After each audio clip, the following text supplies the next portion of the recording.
House सोसायटीमध्ये राहण्याचा आनंद आम्ही 4 वर्षापासून घेतो आणि खरोखरच या सोसायटीसारखी सोसायटी अनेक ठिकाणी मी फिरलेलो आहे, पण त्या ठिकाणी मला कुठेही असं वातावरण दिसलेलं नाही जे वातावरण आहे. आज भगवद्गीता या विषयामधलं, भगवद्गीतेमधलं जीवनविषयक तत्त्वज्ञान जे आहे किंवा जीवनविषयक जो विचार आहे त्याबद्दल बोलायला श्री मेघश्याम शेलार सर आपल्यामध्ये उपस्थित आहे. त्यांचा परिचय मी थोड्याने करूनच देणार आहे, पण त्यापूर्वी थोडीशी एक प्रस्ताविका.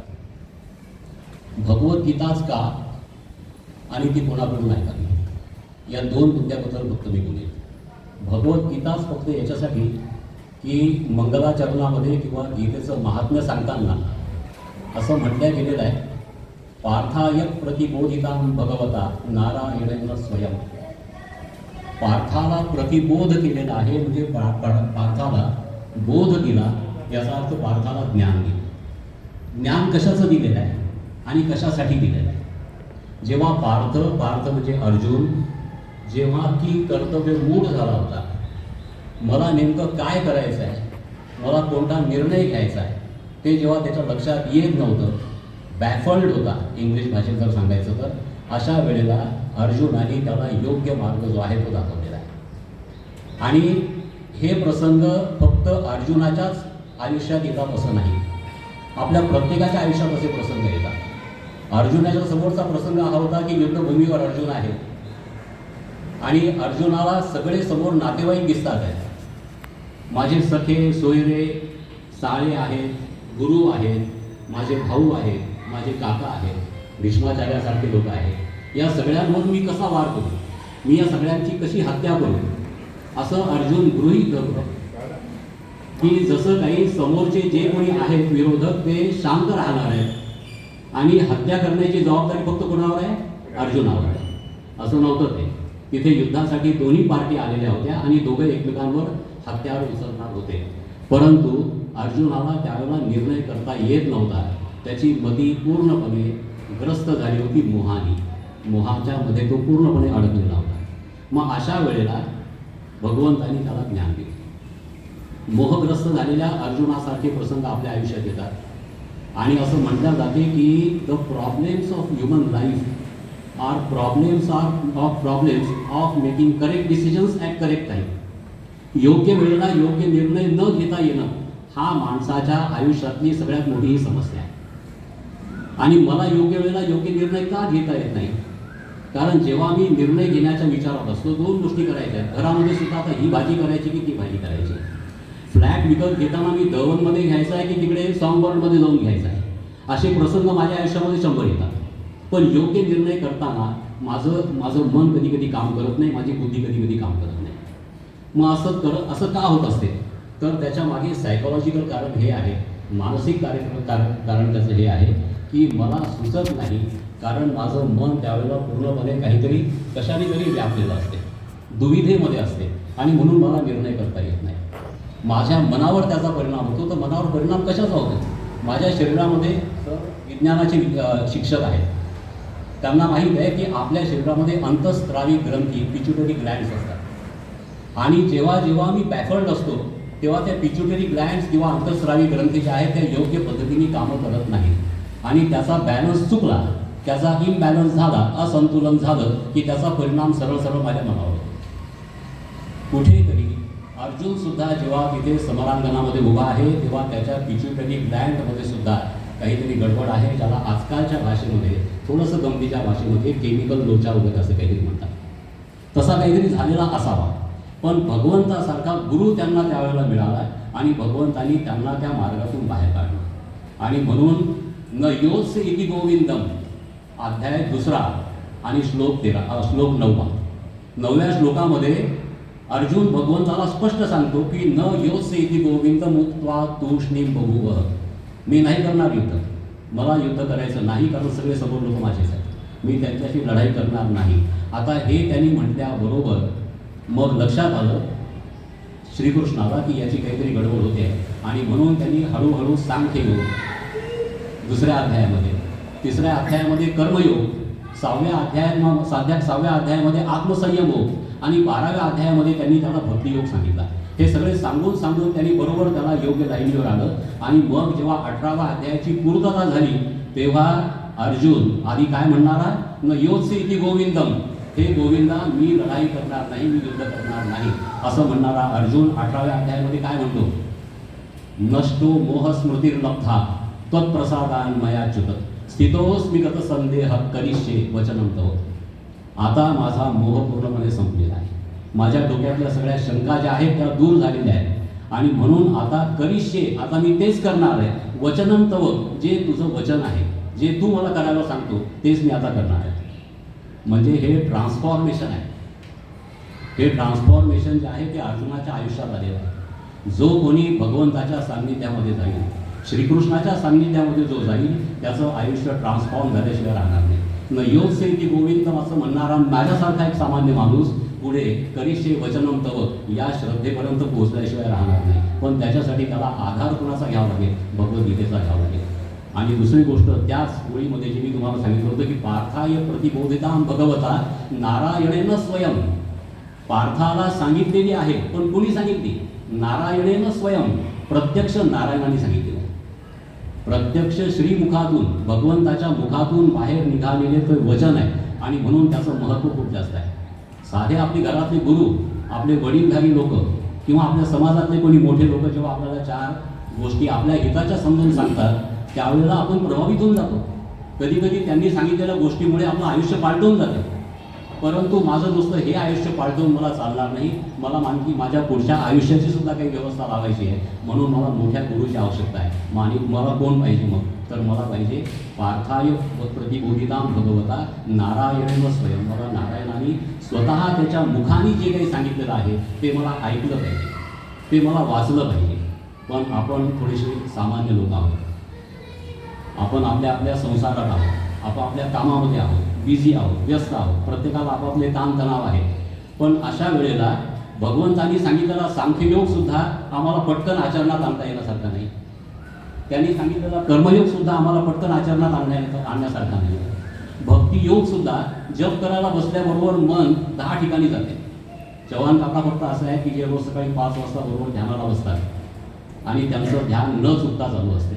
हे सगळ्यांना नाही साध्य होत. हे काही लोक असतात की ज्यांना साध्य होतं. मग भक्तियोग नाही, सांख्ययोग नाही, कर्मयोग नाही, मग काय करायचं? भगवंतांनी त्याची व्यवस्था लावून ठेवलेली, कारण भगवंत खूप दयाळू आहे. त्याच्या इतका दयाळू, त्याच्या इतका कृपाळू दुसरा कोणीच नाही. त्याच्या श्रीकृष्ण इतका तर कृपाळू कोणीच नाही.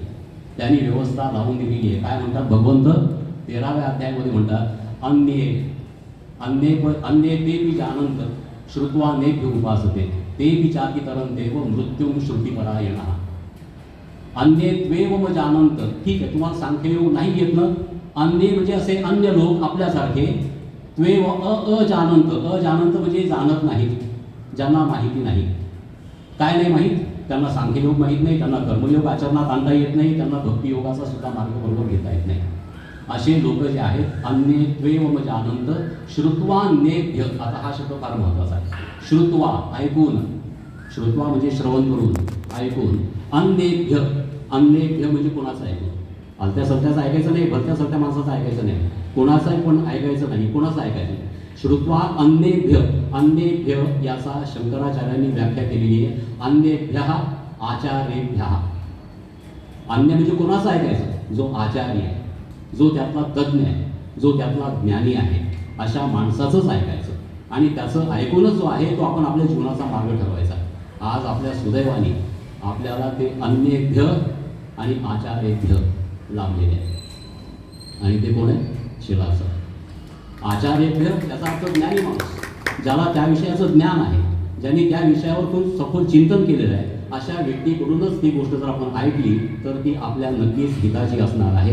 आपण आज द वनवासी खूप भाग्यवान आहोत की आपल्यातच एक रहिवासी, सध्या दापोलीला असणारे पण आपल्यातलेच असणारे एक रहिवासी आपल्याला आज भगवद्गीतेबद्दल ते बोलणार आहेत.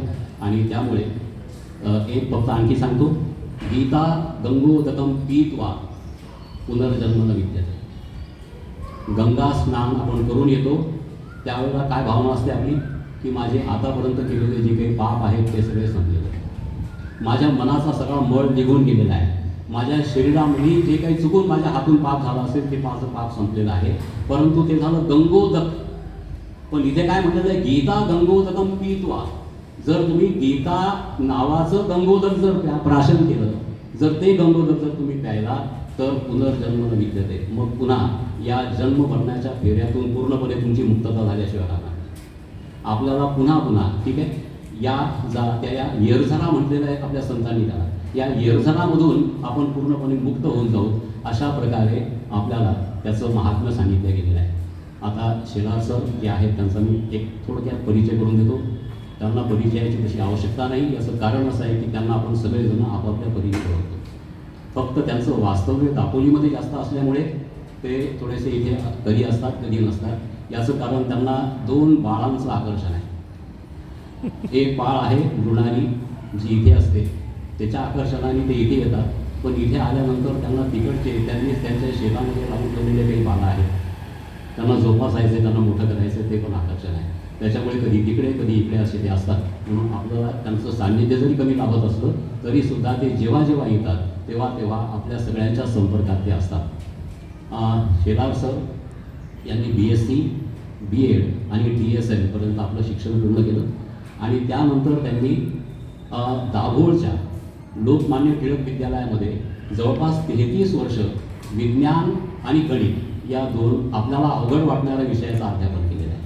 नुसतं अध्यापन केलं नाही तर शेवटची काही वर्ष ते तिथे प्राचार्य म्हणून सुद्धा राहिले आणि प्राचार्य पदावरूनच ते शेवटी तिथे निवृत्त झालेले आहे. निवृत्तीनंतर काही लोक कामामध्ये तर सगळे कामं करतच असतात.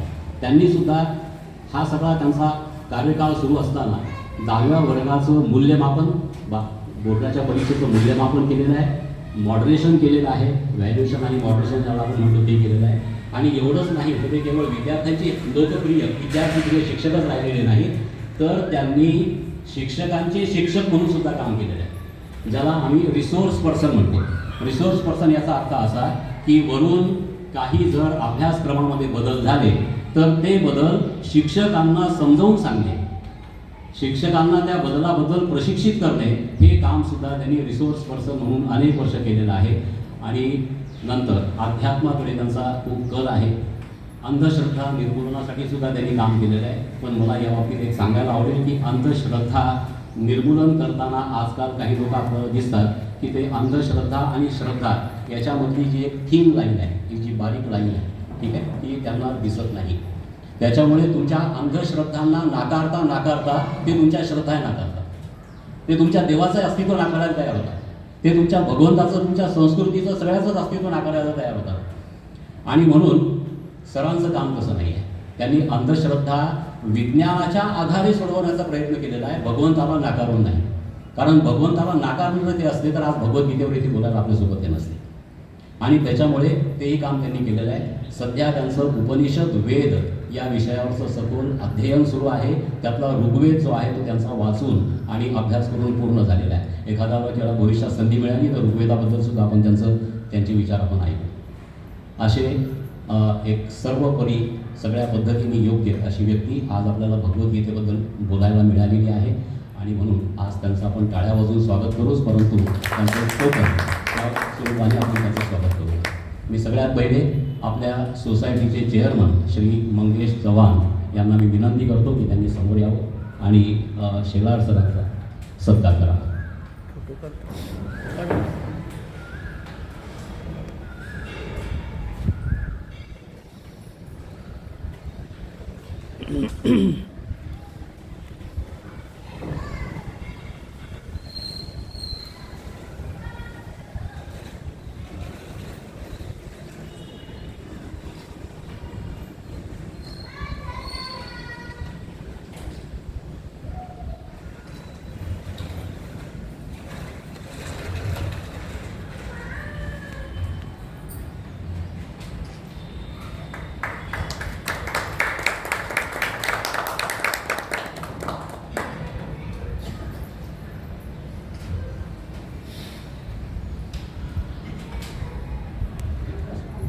धन्यवाद मंगेशजी.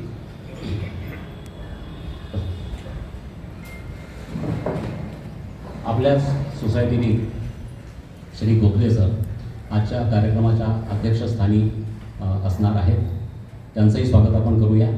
आणि म्हणून मी झाडके आबांना विनंती करतो की त्यांनी गुलाब पुष्प देऊन गोखले सरांचं स्वागत करा.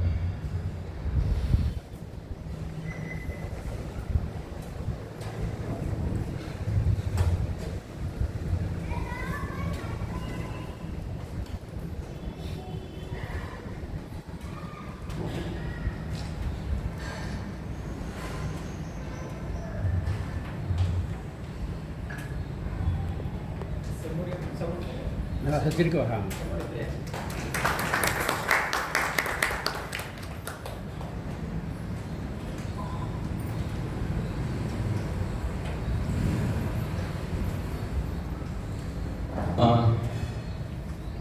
कोणत्याही यशस्वी माणसाच्या मागे, व्यक्तीच्या मागे त्याची पत्नी असते असं म्हणतात. शेलार वहिनींचं कॉन्ट्रीब्युशन त्यांच्या या सगळ्या अभ्यासामध्ये भरपूर असणार आहे, कारण त्याही स्वतः उच्च शिक्षित आहे. त्या स्वतःसुद्धा एक शिक्षिका म्हणून सेवानिवृत्त झालेल्या आहेत. त्यांचं स्वागत करण्याची विनंती मी झाडके वहिनींना करतो. झाडके वहिनींनी गुलाब पुष्प देऊन त्यांचं स्वागत करा.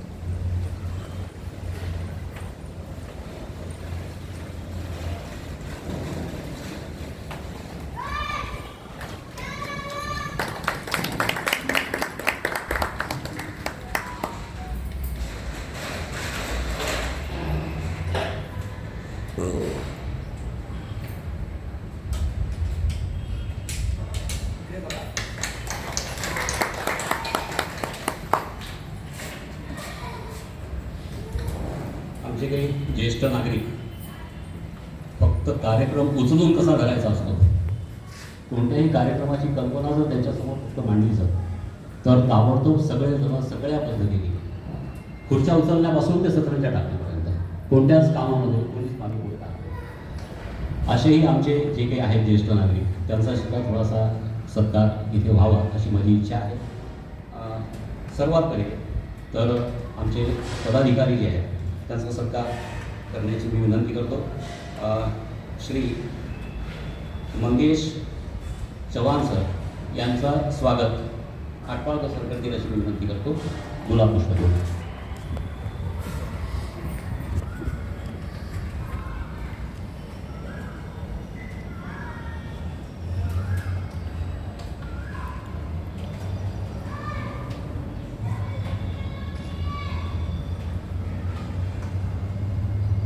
आम्हाला कुठल्याही कार्यक्रमाची समाधी यांची फार मदत असते. धन्यवाद. आबा झाडके यांचं स्वागत आटपाळकरच करतील अशी मी विनंती करतो. त्यांनी थांबावी ते गुलाब पुष्प देऊ. या आबासमोर या.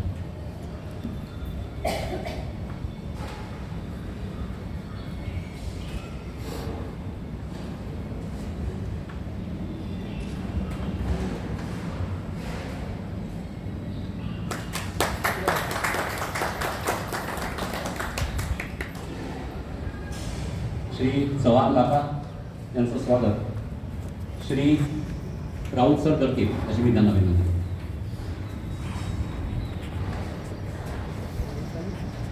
चौधरी साहेबांनाही खूप खूप धन्यवाद. त्यांना विनंती केल्याबरोबर त्यांनी आपल्याला या खुर्च्या आणि हे टेबल अवेलेबल करून दिले. खूप खूप थँक्यू सर. थँक्यू.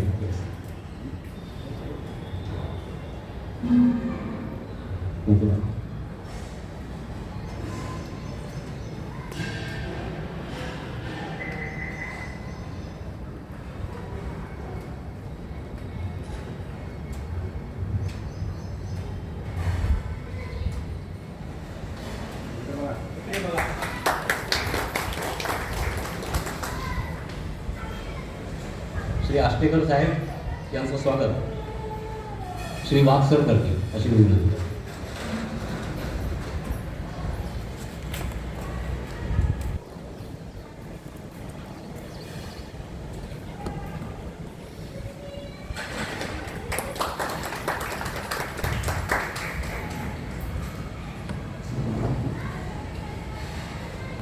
आज या कार्यक्रमाच्या निमित्ताने माझ्याकडे माझे श्वशूर सासरेबॉ हे आलेले आहेत. सध्या ते आपल्या इथे सर्वात ज्येष्ठ असे नागरिक आहेत आणि म्हणून त्यांनासुद्धा थोडंसं स्वागत त्यांचंही करावं अशी माझी इच्छा आहे. काही लोकांनीसुद्धा ती इच्छा बोलून दाखवली. त्याच्यामुळे मंगेशजी, मी तुम्हाला विनंती करतो की श्री प्रभाकरराव देशपांडे यांचं गुलाबपुष्प देऊन तुम्ही स्वागत करा. मिसळ दे बिलकुल, म्हणजे कॅरम खेळण्यासहित मिसळ दे.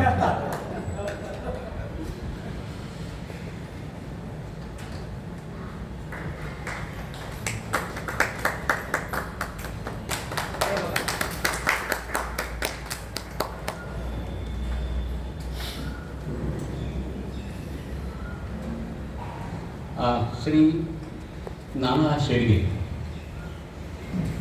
उत्तम कॅरमपटू आहेत, आमचे ज्येष्ठ नागरिक आहेत. त्यांच्यासोबत कॅरम खेळताना विशेष मजा येते. यांचं स्वागत श्री चव्हाण काका करतील अशी त्यांना विनंती.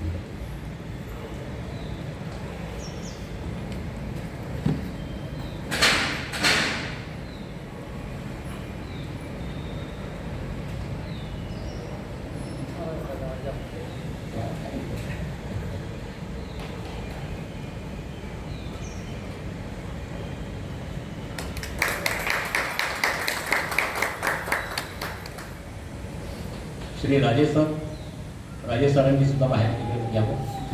त्यांचं स्वागत श्री दीक्षित सर करतील अशी मी त्यांना विनंती करतो.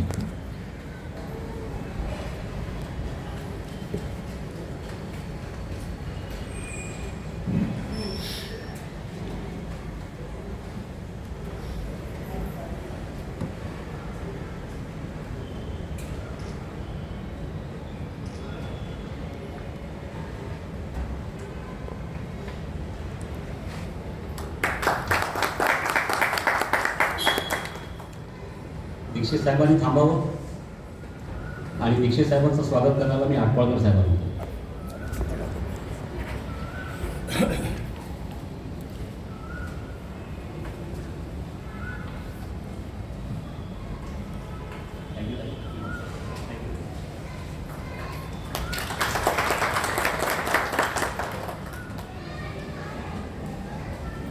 आता माईक जो आहे तो आमचे प्रमुख होते श्री शेलार सर यांच्याकडे मी सोडतो.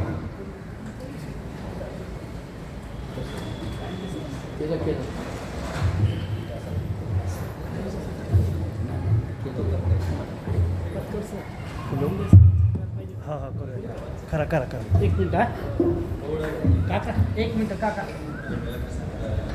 काय नाही सर.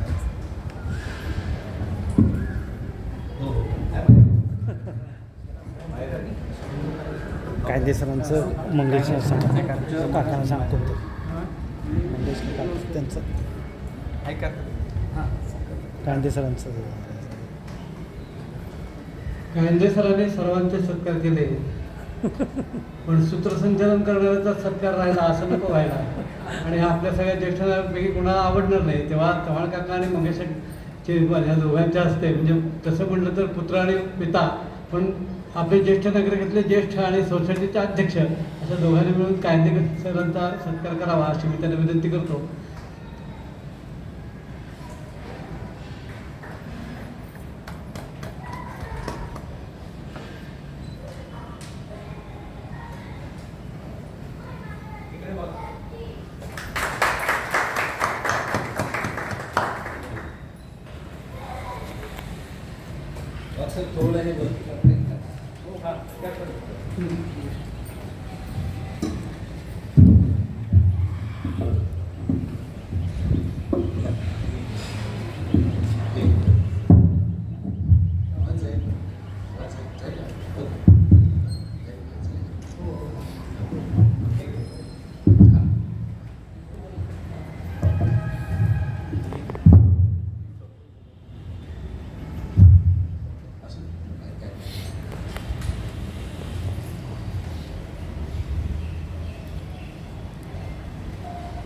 ज्येष्ठांच्यापैकी दोघं हे आत्ताचं दुसरे आपेट म्हणजे शिंदे आमच्यावर रोज कॅरम खेळायला असतात. त्यांचं नाव निवृत्तीनं राहिलं किंवा त्यांचा सत्कार गांधी सरांच्या हस्ते करूया आपण. त्यांना मी विनंती करतो काकपाळकरांनी आणि आपले त्यांचा सत्कार दोघं एकदम आला तरी असतो.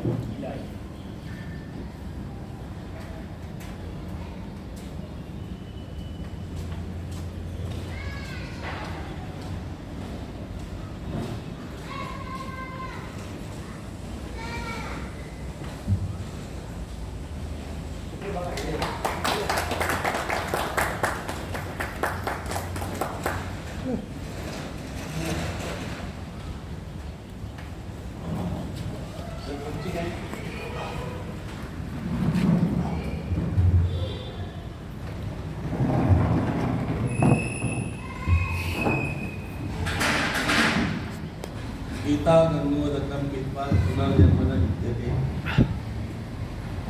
नमस्कार. सरांनी सांगितलेले त्या उक्तीतूनच मी पुढे जातो. गीतेसारखं पवित्र उद्बोधक पिल्यानंतर पुढे पुनर्जन्म असणार नाही आणि अशी अपेक्षा करून जमलेले फक्त 25 माणसं जे आहेत त्यांनाच फक्त मोक्ष प्राप्तीची आवश्यकता आहे असं दिसतंय एकूण या आजच्या कलियुगामध्ये. दुर्दैवाने हीच परिस्थिती मी जिथे जिथे गीतेवरती बोलतो तिथे असते. वास्तविकतः तरुण वर्ग आणि कुमारवयीन सगळी जी मुलं आहेत त्या मुलांना गीतेवरचा संस्कार, गीतेचा संस्कार होणं अत्यावश्यक आहे. अत्यावश्यक. दुर्दैव हे असं की आपल्या समोरचा जो ग्रुप असतो वक्त्यांचा, श्रोत्यांचा, हा साधारणपणे संसारातला थोडे मुक्ती मिळालेली आहे, कामकाज वगैरे सगळं संपलेलं आहे, घरातला फार जबाबदारी, अशीच लोक आहेत. अर्थात अर्जुनासारखी अवस्था आपल्या वयात सुद्धा होते, याच्या पुढच्या वयात सुद्धा होणार आहे. त्यात वाद. ॲज अ ह्युमन बिईंग प्रत्येकाला प्रश्न पडतात आणि त्या प्रत्येक प्रश्नाचं उत्तर श्रीकृष्णाने 1000 वर्षापूर्वी दिलं. पण आजच्या ह्या कलियुगामध्ये, आजच्या या देशाची परिस्थिती या कठीण अवस्थेमध्ये जात असताना आमच्या तरुण वर्गाला हा संस्कार होणं खरं गरजेचं असताना दुर्दैवाने तो वर्ग आपल्या समोर येत नाही.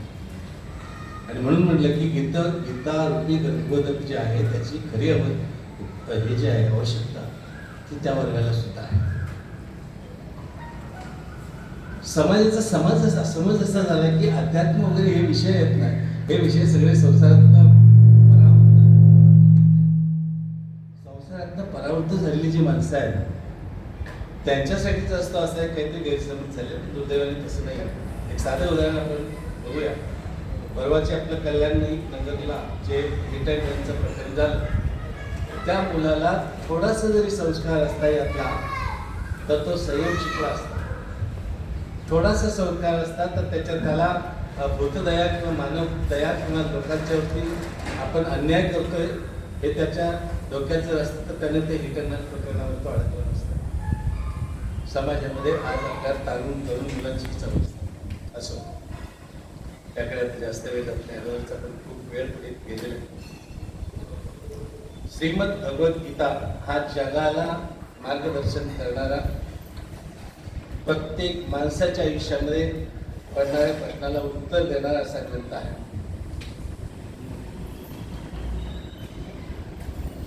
इसवी सन पूर्व जवळजवळ 3000 वर्षाच्या अगोदर, आजपासून साधारणपणे 5,000 वर्षापूर्वी जे महाभारत घडलं, कौरव आणि पांडवांचं युद्ध, या कौरव पांडवांच्या युद्धामध्ये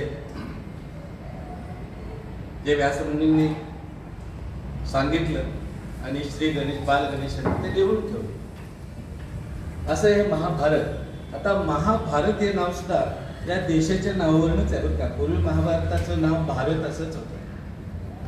आणि महाभारत का? कारण सनातन धर्म जो आपला आहे हा सनातन धर्म संपूर्ण जगामध्ये पसरला, संपूर्ण जगामध्ये. साधारण त्यावेळी महाभारत घडलं त्यावेळेला जगाची लोकसंख्या 6 अब्ज आहे अंदाज, अकॉर्डिंग टू कॅल्क्युलेशन्स. आणि ही जी सनातन धर्माची विविध तत्व आहेत त्या तत्वांपैकी काही तत्व वेगवेगळ्या धर्म आज जे धर्म अस्तित्वात आहेत आपल्या जगामध्ये त्यातल्या काही धर्मांना ती तत्व पटली. त्यातले एक विशिष्ट धर्म घेऊन एक धर्म विशिष्ट तत्व घेऊन एक धर्म प्रस्थापित झाला. आणखीन अलीकडे आल्यानंतर काही तत्व एक झाल्यानंतर पटल्यामुळे दुसरा धर्म निर्माण झाला. सांगायचा मुद्दा हा की आपल्या संस्कृतीचा सनातन धर्म जो आहे त्यातलीच काही तत्व घेऊन आज अनेक धर्म उदयाला आलेले आहेत आणि म्हणून हा सनातन धर्म जो आहे तो मूळ आहे. श्रीमद भगवद्गीतेमध्ये 4थ्या अध्यायातल्या 13व्या श्लोकामध्ये भगवान श्रीकृष्ण म्हणतात चातुर्वर्ण्यम मया सृष्टी गुणकर्म विभागशः. म्हणजे ही जी चातुर्वर्णाची सृष्टी आहे ब्राह्मण क्षत्रिय वैश्य शूद्र हे 4 वर्ण जे आहेत ते मीच तयार केलेले आहेत. कशावर आधारित? जातीवर आधारित नाही आहेत ते गुण आणि कर्माच्या आधारावर असणारे असे 4 वर्ण आहेत. आणि म्हणून गीता कुणीही वाचा. गीता वाचण्याला गीता आचरण करण्याला कुठल्याही धर्माचं बंधन नाही, कुठल्याही जातीचं कुठल्याही पंथाचं बंधन नाही. म्हणून मी जिथे जिथे जातो तिथे सांगतो की तुम्ही कुठल्याही धर्माचं असा कुठल्याही पंथाचं कुठल्याही तुमची हे असेल तत्वज्ञ फॉलो करत असतो पण गीता वाचा. गीतामध्ये सामान्य माणसाला अगदी व्यावहारिक सगळे प्रश्न जे पडतात त्याच प्रत्येक प्रश्नाचं उत्तर आहे. आणि त्यानंतर अध्यात्म आहे.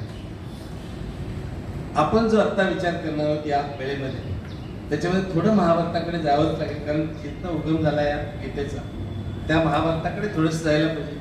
काही गोष्टी आपल्याला माहिती असतील काही नसतील माहिती त्या थोड्या बी अभ्यास केल्यामुळे अधिक समजून जातील. मगाशी सांगितल्याप्रमाणे साधारण 5,000 वर्षापूर्वी महाभारत घडलं. मी विज्ञानाचा विद्यार्थी आहे. मी याच्या अभ्यासामध्ये का पडलो ते पण सांगतो तुम्हाला. 32-33 वर्षे गणिताने विज्ञान शिकवलं.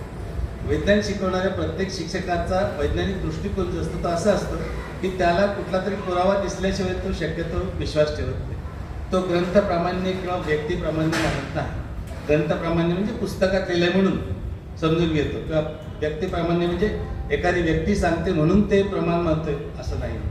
त्याला ते स्वतःला पटलं पाहिजे. त्याने ते स्वतः अभ्यास केल्यानंतर त्याला जर पटलं पुराव्यानिशी तर तो पुढे जातो. आणि मी त्यातला पुरावा शोधूनच गीतेकडे अभ्यासाला वळलो आणि मग त्यात मी वेदांच्या अभ्यासाकडे आलो. ऋग्वेद वाचून झाला सरांनी सांगितलं.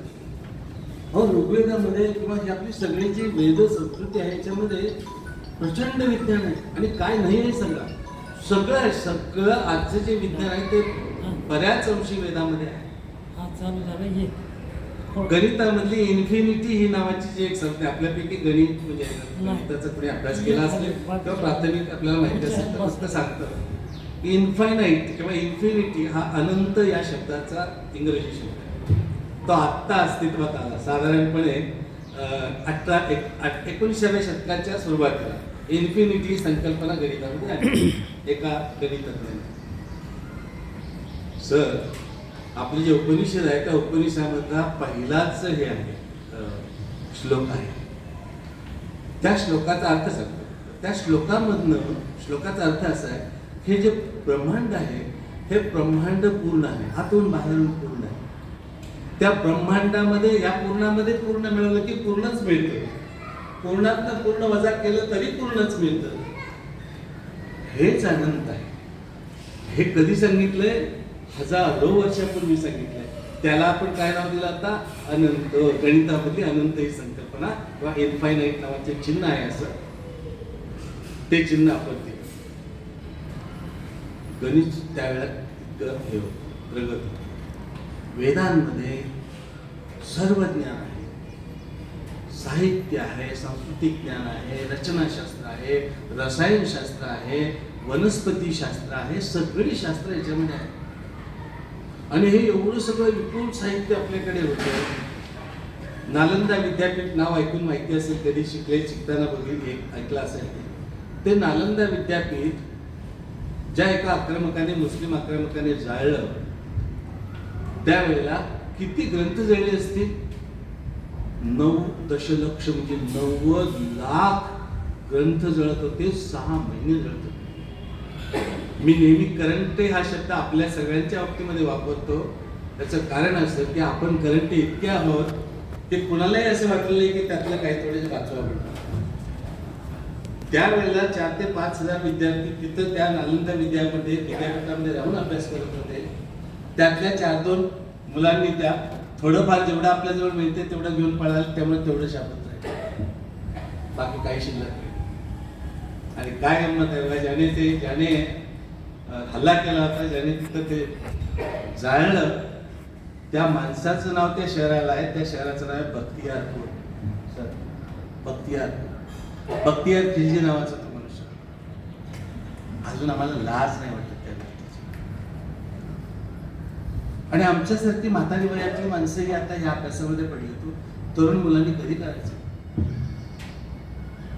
तेव्हा त्या महाभारतातलं जे आहे ते महाभारत 1,10,000 ओळ्यांचा ग्रंथ आहे. त्याला एपिक असं म्हणतात. एपिक म्हणजे महाकाव्य. आणि हे जे महाकाव्य आहे, हे महाकाव्य किती मोठं आहे, किती दीर्घ आहे, तर ग्रीक 2 महाकाव्य आहेत, इलियड आणि ओडिसी नावाची. त्यांची एकत्रित संख्या जी आहे ना श्लोकांची, त्यातल्या ऋचांची, त्याच्याविषयी जास्त आहे. एवढं मोठं आहे. त्याच्या 18 चॅप्टर्स आहेत. 18 चॅप्टर म्हणजे 18 पर्व आहेत. महाभारतामध्ये 18 पर्व आहेत. आणि त्या 18 पर्वामधलं 6वं जे पर्व आहे, त्या 6व्या पर्वाचं नाव आहे भीष्म पर्व. आणि या भीष्म पर्वामध्ये 25वा अध्याय ते 42वा अध्याय असे एकूण 25 ते 42 मोजला तर 18 अध्याय होतात. आणि ते 18 अध्याय म्हणजे श्रीमद भगवद्गीता. या 18 आकड्याची पण मोठी गंमत. गणिताचा विद्यार्थी म्हणून ते शोधलं मी त्यातलं. बघा, महाभारताची 18 पर्व आहे, गीतेचे 18 अध्याय आहे. महाभारत युद्ध 18 दिवस चाललं. दोन्ही बाजूचे मिळून सेनापती एकूण संख्येने 18 होते. युद्ध संपल्यानंतर जिवंत जेवढे राहिले ती सुद्धा संख्या 18च आहे. काय आहे म्हणजे किती आघात नाही, एवढी ट्रँक्वॅलिटी आहे. आणि ती ट्रँक्वॅलिटी एकावर एक आधारित आहे. म्हणून मी विज्ञानाचा विद्यार्थी म्हणून विश्वास करतो. गीतेला आस्तिकांचं विज्ञान म्हणतात. मी अंधश्रद्धेवरती अनेक ठिकाणी बोललो असलो तरी ह्यातलं विज्ञान मी समजून घेतो, म्हणून मला त्याचा विश्वास आहे. म्हणून आपण सर्वांनी कुठल्याही जातीच्या माणसाने गीतेचा अभ्यास करावा म्हणतो ते याच्यासाठी. तर अशा ह्या महाभारतातनं उद्गमित जी गीता आहे, त्या गीतेतलं काही व्यवहारातले मुद्दे आणि मग शेवटी आपण अध्यात्माकडे वळतो. गीतेमधला उपदेशाकडे आता आपण येऊया. गीतेतला पहिलाच उपदेश आपण समजून घेऊया. ज्या कारणाने कौरव आणि पांडवांचं युद्ध झालं ते कारणच मुळात असं आहे की पांडवांनी खूप अन्याय सहन केला. पराकोटीचा अन्याय कौरवांनी केला पांडवांवरती. आणि तो अन्याय सहन करत असताना एक क्षण असा आला की आता नाही देश. भगवान श्रीकृष्ण या सगळ्या पांडवांचे गुरु होते किंवा मित्र होते. गुरु नव्हे पण मित्र होते, सखा होते, अर्जुनाचा सखा मित्र होता. आणि हा सगळा अन्याय आणि अधर्म पाहून श्रीकृष्णाने सांगितलं रे किती दिवस सहन करताय तुम्ही, आता युद्ध करायला पाहिजे. युद्ध ते मिटवण्यासाठीचे अनेक प्रयत्न झाले, विविध माध्यमातून प्रयत्न झाले. प्रत्यक्ष श्रीकृष्णाने सुद्धा शिष्टाई करण्याचा प्रयत्न केला. पण हे कौरव नावाचे लोक जे होते, भाऊबंधच बरं काय, सख्खे चुलत भाऊ, भावकी कशी असते हे पण आपल्याला त्यातनंच येते पुढे. आणि ते शिकवण आहे सर महाभारताची, गीतेची. बंधू मध्ये हे सत्तेसाठी किंवा राज्यासाठी इतकं प्रचंड हे झालं, संघर्ष झाला की कौरवांनी सांगितलं सुईच्या टोकावर राहील एवढं सुद्धा भूमी आम्ही देणार नाही या पांडवांना. आणि कपटाने त्यांना वनवासामध्ये पाठवलं. ही परिस्थिती आलेली असताना अर्जुनाला युद्धासाठी तयार केलं. प्रत्यक्ष युद्धभूमीवरती जेव्हा दोन्ही सैनिक एकमेकांच्या समोर उभे राहिले त्यावेळेला सरांनी सुरुवातीला व्यक्त केल्याप्रमाणे पहिल्याच अर्जुन विषाद योग जो आहे त्या विषाद म्हणजे दुःख, अर्जुनाला विषाद झाला, दुःख झालं. काय कशामुळे दुःख झालं? की अरे मी ज्यांच्या समोर उभा आहे युद्धासाठी ते कोण आहेत? त्यात माझे गुरु आहेत, द्रोणाचार्य आहेत, त्यात माझा आजोबा आहे, भीष्म आहे, काका मामा, सगळी माणसं तिथे समोर आहे. आणि अशा सगळ्या आप्त स्वकीयांना मारून मी राज्य घेऊन करणार काय? असा टू बी नॉट टू बीच्या प्रसंगामध्ये अर्जुन पडला. त्याला ते नको वाटलं. त्याला वाटलं बस आता. एका ठिकाणी अर्जुन म्हणतो की देवा हे सगळं सोडून मी संन्यास का घेत नाही? मग त्यातनं अध्यात्म पण सांगितलंय तिथं. अरे संन्यास घेणं एवढं सोपं नाही आहे. तुझं ते कर्तव्य नाही, तुझं जे कर्तव्य तेच तुला करायला पाहिजेस. आणि म्हणून प्रत्यक्ष स्वतः आपलं जे कर्तव्य असतं ते करायला हवं. म्हणजे माझं जे कर्तव्य आहे, मी क्षत्रिय म्हणून मी क्षत्रियाचंच काम करायला पाहिजे. तिथं युद्धभूमीवरती आल्या तर तू अशी संन्यासाची भाषा करू नकोस. आणि म्हणून पहिला उद्देश असा आहे की जो अन्याय आहे, जो अधर्म आहे आपल्यावरती करतोय समोरचा मनुष्य, ते तू सहन करायचं नाही. आपल्याला पहिला उद्देश आहे आपल्यावरती अन्याय होत असेल, कधी आपली बाजू न्याय्य असताना, हे सगळ्यात महत्त्वाचं अंडरलाईन ब्रॅकेट करायला पाहिजे की तुमची बाजू न्याय्य असेल आणि तुमच्यावरती जर अन्याय होत असेल, तुमच्यावरती जर अधर्माने समोरचा मनुष्य वागत असेल, तुम्हाला त्रास देत असेल आजच्या भाषेमध्ये, तर तो सहन करू नका, त्याला विरोध करा, तो मोडून काढा तुम्ही, तरच तुमचं अस्तित्व टिकेल, नाही तर टिकणार नाही. श्रीकृष्णाने हा उपदेश केलेला आहे आणि तो आपल्याला आचरणात आणायचा आहे. दुसरी गोष्ट, कुणाकडनं त्रास होतो? त्रास कोण देतात? दुसरी माणसं देत नाही, आपलीच माणसं त्रास देतात. हे भावंडच होते किंवा हे 101 भाऊ, कौरव 100 आणि आणखीन एक 101 कोण सांगतं तर तो सावत्र भाऊ होता. कौरव 100 आणि 101 जो युयुत्सू नावाचा भाऊ होता तो सावत्र भाऊ होता. त्यांना एक बहीण पण होती. म्हणजे ऍक्च्युली ते 102 होती संख्या कौरवांची. तर ही ह्या 5 पांडवांना त्रास देणारी माणसं,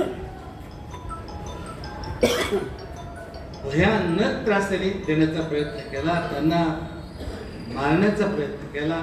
माहिती थोडंफार असेल तर लाक्षागृहामध्ये जाळून मारण्याचा प्रयत्न केला, वनवासात पाठवलं, भीमाला विषप्रयोग करून मारण्याचा प्रयत्न केला या दुर्योधनाने. आणि जिथं जिथं या पांडवांचा उपमर्द होईल, अपमान होईल, अशी कुठली संधी त्यांनी सोडली नाही. इतक्या पराकोटीची सहनशक्ती दाखवल्यानंतर युद्ध करणं आवश्यक होतं आणि ते कृष्णाने सांगितलं गुरु म्हणून किंवा मित्र म्हणून, आता तो युद्धाला तयार. म्हणजे पहिला उद्देश काय झाला की अधर्माने अन्यायाने वागणाऱ्याचा अन्याय आपण सहन नाही करायचा, हे कृष्णाने सांगितलेलं आहे. हे तत्व फार मोठं आहे लक्षात. दुसरा उद्देश काय सांगितलं की आपलीच माणसं आपल्याला त्रास देतात. बाहेरच्या माणसाला काय माहितीये तुमचं काय आहे आणि काय नाही. तुमचे जे बारीक सारीक मुद्दे असतात, तुम्हाला कशामुळे जास्त त्रास होईल हे जवळच्याच माणसांना माहिती असते, बापूलाच माहिती असतं. म्हणून मी मागे पण बोलताना 2-3 ठिकाणी म्हटलं की आज तुम्ही भावंडांमध्ये कितीही चांगले संबंध असले तरी कुठेतरी असा मुद्दा येतो की ज्याच्यामुळे तुमच्यामध्ये वितुष्ट येऊ शकतं. ते हाताळायची जर परफेक्ट हे असेल आपण तर ते हाताळू शकतो, अन्यथा युद्धाचा प्रसंग येतो. आणि ते जर असेल, तुमची बाजू न्याय्य असेल तर तुम्ही तिथं लढायलाच पाहिजे. त्याला दुसरा तिसरा काय पर्याय नाही. पुढे जाऊया. गीतेमध्ये महाभारत युद्धावरनं जे अनेक उपदेश त्याच्यामध्ये कृष्णाने अर्जुनाला केले, त्याच्यामध्ये आपल्याला एक मिळणारी शीख चांगली अशी आहे की आपण मित्र पारखून घ्यायला पाहिजे. मित्र 2-3 प्रकारचे असतात. एक म्हणजे ज्यांच्यावरती पूर्ण विश्वास ठेवावा असे असतात. दुसरे असतात ते इकडं पण जातील आणि तिकडं पण जातील असे असतात. तिसरा प्रकार असतो ते ऐनवेळी बाजू बदलणारे असतात. महाभारत युद्धामध्ये ही जी 3 प्रकारची मैत्री आहे ती ठळक दिसून येते. कशी काय? श्रीकृष्ण आणि अर्जुन हे अत्यंत जिवलग फ्रेंड होते ना, असे होते. आणि श्रीकृष्ण प्रत्येक ठिकाणी या संकटामध्ये त्यांना वाचवत आलेलं आहे. म्हणजे केवळ युद्धाच्याच वेळी असं नाही, अनेक ठिकाणी या पांडवांना वाचवण्याचा प्रयत्न श्रीकृष्णाने केला. आणि जवळचा मित्र म्हणून श्रीकृष्णाचं पांडवांनी सगळं ऐकलं, म्हणून अंतिम काळ त्यांचा विजय झाला. चांगल्या अर्थाने मित्र असे. आता दुसरी मैत्री सांगतो. हे जरी अधर्माच्या बाजूची मैत्री असली तरी चांगले मित्र म्हणून हे उदाहरण चांगलंच आहे. वाईटात सुद्धा चांगलं शोधलं पाहिजे आपण. एक डोळस माणूस म्हणून त्याचं उदाहरण सांग. कर्ण आणि दुर्योधनाची मैत्री. कर्ण आणि दुर्योधन दोघेही अधर्माच्या बाजूलाच होते, अन्यायाच्याच बाजूला होते. पण तरी सुद्धा ती मैत्री चांगली म्हणून का घ्यायची? कारण कर्णाने दुर्योधनाची प्रत्येक गोष्ट मांडली. एकदा का मित्र म्हणून तुम्ही ऍक्सेप्टन्स दिला समोरच्याला की त्यासाठी आपण जीव पण द्यायला पाहिजे. कारण शेवटी मित्रच कामाला येत असतात. बऱ्याचदा असं होतं की आपली जवळची माणसं नाही उपयोगाला येत. दैनंदिन उदाहरण येतात. अशा अडचणी येतात की तिथं आपली जवळची माणसं नाही पण मित्र उपयोगाला येतात. कर्ण आणि दुर्योधनाची मैत्री या दृष्टीने चांगली असं मी म्हटलं. ते अधर्माच्याच बाजूला होते, ते वाईटच आहे, पण तरी सुद्धा असं चांगलं का म्हटलं तर हे आहे. आता ती किती लेवलला ती मैत्री चांगली झाली होती बघा. जितकी अर्जुन आणि कर्ण यांची मैत्री टॉप लेवलची तेवढीच ही सुद्धा आहे. कसं काय तर युद्धाचा 14वा दिवस होता आणि त्या 14व्या दिवशी घटोत्कच जो आहे, घटोत्कच हा भीमाचा मुलगा. हिडिंबा नावाची राक्षसी आणि भीम यांच्यामध्ये प्रेम झालं आणि त्यातनं निर्माण झालेली जी संतती आहे तो घटोत्कच.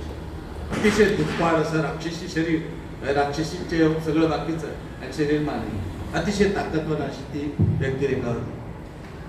14व्या दिवशी संध्याकाळ होत आलेली होती.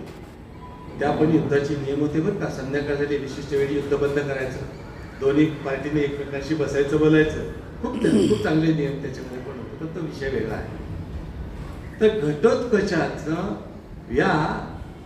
हा पांडवांच्या बाजूने लढला, भीमाचा मुलगा. तर कौरवांची सेना त्याने सुपडासाप करत आणली. भीती वाटायला लागली कर्णाला, कारण कर्ण सेनापती होता त्या कौरवांचा. त्याला भीती वाटायला लागली. अरे बापरे, आता हे काय विचित्र होतं, आपला इथंच पराभव होतोय की काय, अशी भीती वाटल्यामुळे कर्णाला जी अमुक दिव्य शक्ती मिळालेली होती इंद्राकडून, ती एकदाच वापरायची होती. अटच मुळात ती अशी. कर्ण सांगत होता दुर्योधनाला की नको, अरे मी ती अर्जुनासाठी ठेवली आहे. अर्जुनाचा पराभव करण्यासाठी, अर्जुनाला मारण्यासाठी मी ती अमुक शक्ती ठेवली आहे. तू मला त्यात नको हे करूस. पण दुर्योधनाने ऐकलं नाही. दुर्योधन म्हणला याला मारून टाक आता, तर आपला पुढे बचाव लागणार आहे, अन्यथा आजच आपली सेना संपेल असं दिसतंय. पराभव मला समोर दिसतोय. गंमत बघा, कर्णाला हे माहिती होतं यत्र योगेश्वर, जिथे परमेश्वर कृष्ण आहे त्या बाजूचा विजय होणार आहे, त्याला माहिती होतं. आणि अर्जुनाचा सखा तिथला कृष्ण आहे. त्याला जर मी मारू शकलो नाही तर आपल्यावरती पराभवाची मुश्किल येणार आहे, हे त्याला माहिती होतं. तरी सुद्धा मित्राचा सल्ला म्हणून कर्णाने शेवटी मांडलं आणि ते अमुक शस्त्र घटोत्कचावरती सोडलं आणि घटोत्कचाचा मृत्यू झाला. लक्षात घ्या, जर का कर्णाने दुर्योधनाचं ऐकलं नसतं तर महाभारताचं पर्व इथं संपलं असतं. कारण अर्जुन मेला असता की संपलं असतं, मोठा धनुर्धारी होता. पण चांगली मैत्री का म्हटलं मी, याला हे माहिती होतं कर्णाला की आपला पराभव असा होणार आहे जर मी ते अमोघ शस्त्र तिकडे वापरलं तर. अर्जुनाला मित्र चांगले असण्याची 2 उदाहरणं अशी. आता गंमत आणखी दुसऱ्या प्रकारची कशी असतात. पितामह भीष्म, द्रोणाचार्य ही आणि त्याचा प्रधान विदुर, ही 3 माणसं. दोन्ही बाजूला त्यांना नाईलाज होता. कारण भीष्म पितामह हे दोघांचे हे होते, पितामह होते, आजोबा होते. द्रोणाचार्य दोघांचेही गुरु होते. विदुर हा न्याय या बाजूकडेच वळलेला, म्हणजे न्यायी बाजू त्याला, धर्माची बाजू त्याला दिसत होती. मग प्रत्यक्षामध्ये तो कार्य जरी कौरवांसाठी करत असला, कौरवांचा सेनापती एक असला, तरी दुर्दैवाने त्याला, म्हणजे सुदैवाने तो न्यायाच्याच बाजूकडे त्याचं झुकतं मत होतं. म्हणून तो इकडे आणि तिकडे दोन्ही बाजूला होता. आयुष्यामध्ये अशी 3 प्रकारची माणसं आपल्याला आढळू शकतात, जी दोन्ही बाजूला असतात. आणि तिसरा प्रकार, ऐन वेळी, संकटाच्या वेळी असे काही मित्र असतात की ते तुम्हाला लांब टाकून जातात. त्यातलं उदाहरण तुम्हाला सांगतो. शल्य आणि युयुत्सू ही 2 उदाहरणं त्याची आहेत. युयुत्सू हा कौरवांचा सावत्र, मग सांगितलं. धृतराष्ट्राला, गांधारी नावाची धृतराष्ट्राची पत्नी होती, तिची मेड, तिची दासी, त्या दासीपासून झालेला हा युयुत्सू नावाचा पुत्र होता. पराक्रमी होता, अतिशय पराक्रमी.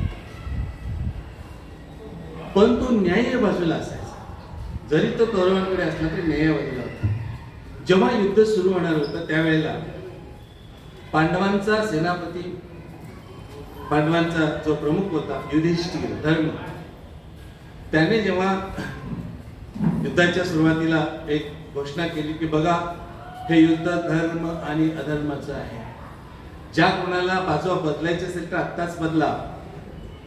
अशा वेळेला युयुत्सूने आपलं सगळं सैन्य घेतलं आणि प्रत्यक्ष रणांगणावरती युयुत्सूने पांडवांची बाजू घेतली. वास्तविक तो कुठं होता? कौरवांकडे होता. चांगलं आहे, चांगली गोष्ट आहे. पण मित्र असेही असतात. ऐनवेळी बदलला. शल्य, शल्य हा नकुल आणि सहदेवांचा मामा, मद्र देशाचा राजा, आणि त्याची मुलगी माद्री, ती त्या पांडवाची द्वितीय पत्नी. तर गंमत अशी झाली, त्या माद्रीला नकुल आणि सहदेव ही 2 मुलं असतात. त्यांच्या पण जन्मकथा खूप गंभीर, विज्ञानाचे विद्यार्थी म्हणून मला हे सांगू वाटतं, तुम्ही पण समजून घ्या. आपण सगळे पोक्तानी विचाराने पक्व झाले आहोत, सगळ्या गोष्टीच्या बत्ते आले आहोत. आज जी आर्टिफिशियल इन्सेमिनेशन नावाची प्रक्रिया आहे, म्हणजे कृत्रिम गर्भधारणा आपण म्हणतो ज्याला, तो प्रकार त्या काळात पण होता. म्हणजे असावा असं वाटतं, तरी होताच असं मी म्हणत नाही, पण असावं असं वाटतं आपल्याला. आज पुत्रप्राप्ती होत नसेल तर सायंटिफिकली आपण अनेक प्रोसेस करून ते करतो. IVF नावाची प्रक्रिया आहे. IVF म्हणजे इन व्हिट्रो फर्टिलायझेशन असं म्हटलं जातं, इन व्हिट्रो फर्टिलायझेशन असं म्हणतात. तर ती प्रक्रिया त्या काळात असावी की काय असं जेव्हा आम्ही वाचतो किंवा समजून घेतो त्यावेळेला माझ्यासारख्या विज्ञानाच्या माणसाला वाटतं, शंका येते. आणि म्हणून मग थोडासा विश्वास ठेवू वाटतं, अरे हे असू शकतं असं. कुठलं आहे ते?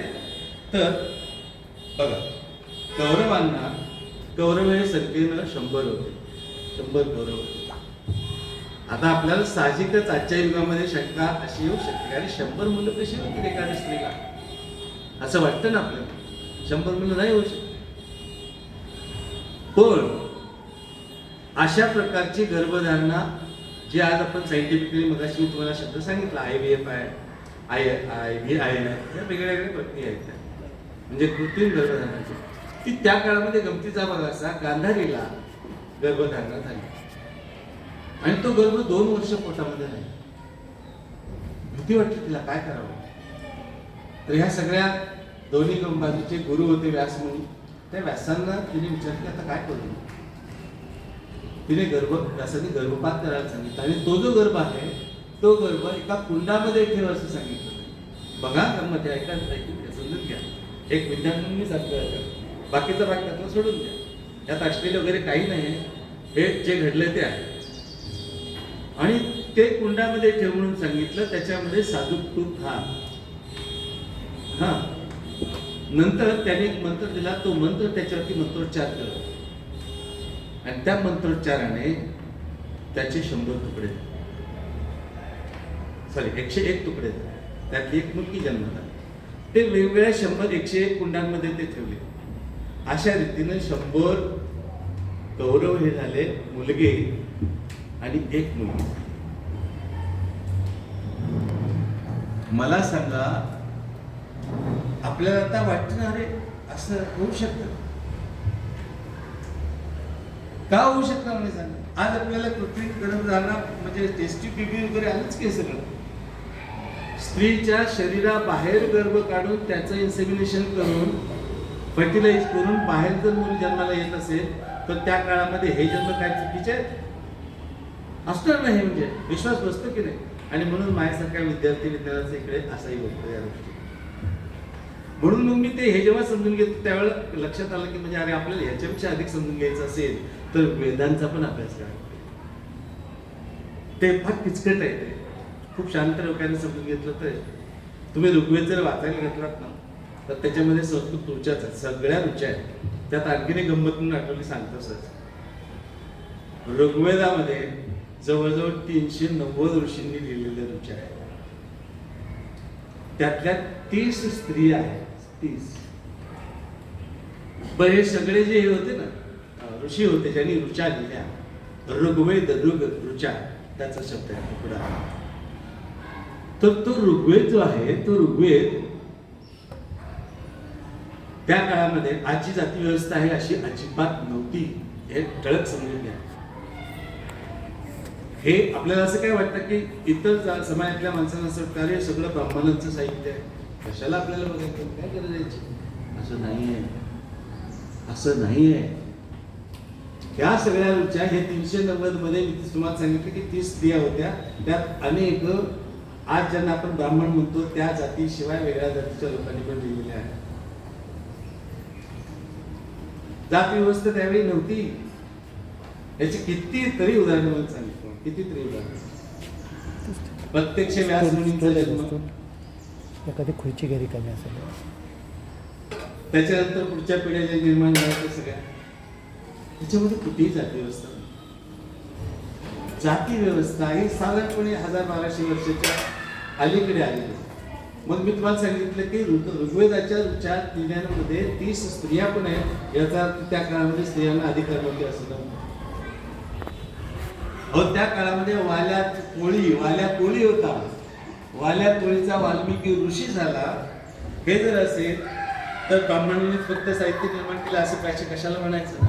मी याच्यात कुठल्याही जाती वगैरे काही बोलत नाही बघा, जे सत्य आहे ते सांगतो. म्हणून विशिष्ट एखाद्या जातीवरती दुसऱ्या जातीने आक्षेप करण्याचं काही कारण नाही. बरेचसे माणसं ब्राह्मण किंवा ब्राह्मणशाही याच्यात टीका करतात. असतील काही चुका असतात, इतिहासामध्ये बरंच घडले आहे. पण संपलं ना, तो विषय संपला. पण जेव्हा आपण अशा इतिहासाचा अशा पुराणांचा मागोवा घेतो त्यावेळेला हे काहीही नव्हतं. म्हणून सुरुवातीला म्हटलं जे चातुर्वर्ण्य मया सृष्टी, श्रीकृष्णाने सांगितलं की अरे मी निर्माण केलेलं आहे आणि जात आणि गुण जातीवरती आधारित नाही, गुण आणि कर्मावरती आधारित आहे. म्हणजे ब्राह्मणाने हातात शस्त्र घेतलं तर तो क्षत्रिय झाला, क्षत्रियाने अध्यापन करून काही ग्रंथ लिखाण केलं तर तो ब्राह्मण झाला, वैश्याने अभ्यास केला तर तो पण ब्राह्मण झाला. म्हणजे गुण आणि कर्मावरती आधारितच हे होतं. तो खूप डीप असा अभ्यास आहे. आपण पुढच्या ह्याच्याकडे वळूया. माणसाच्या आयुष्यामध्ये सकारात्मकता असायला पाहिजे. गीतेमधनं काय घ्यायचं तर टोटल पॉझिटिव्ह आपण असलं पाहिजे. ही पॉझिटिव्हिटी नसेल, सकारात्मकता नसेल तर आयुष्यामध्ये अनेक वेळा अयशस्वी मनुष्य होतो. आता ते सकारात्मकतेचे 1-2-3 उदाहरण तुम्हाला सांगतो. छोट्याशा कथा सांगतो. एका जंगलाला खूप मोठी आग लागली होती. बनवायला लागतात तसा बनवायला लागला. सगळे प्राणी सैरा वैरा इकडं तिकडे धावत. आणि एक चिमणी छोटीशी ती आपल्या चोचीमध्ये एक पाण्याचा थेंब घेऊन त्याच्यावरती टाकून पुन्हा दुसरा थेंब आणायला जात होती. अशी ती जरा पाणी ते आग अशी करत होती.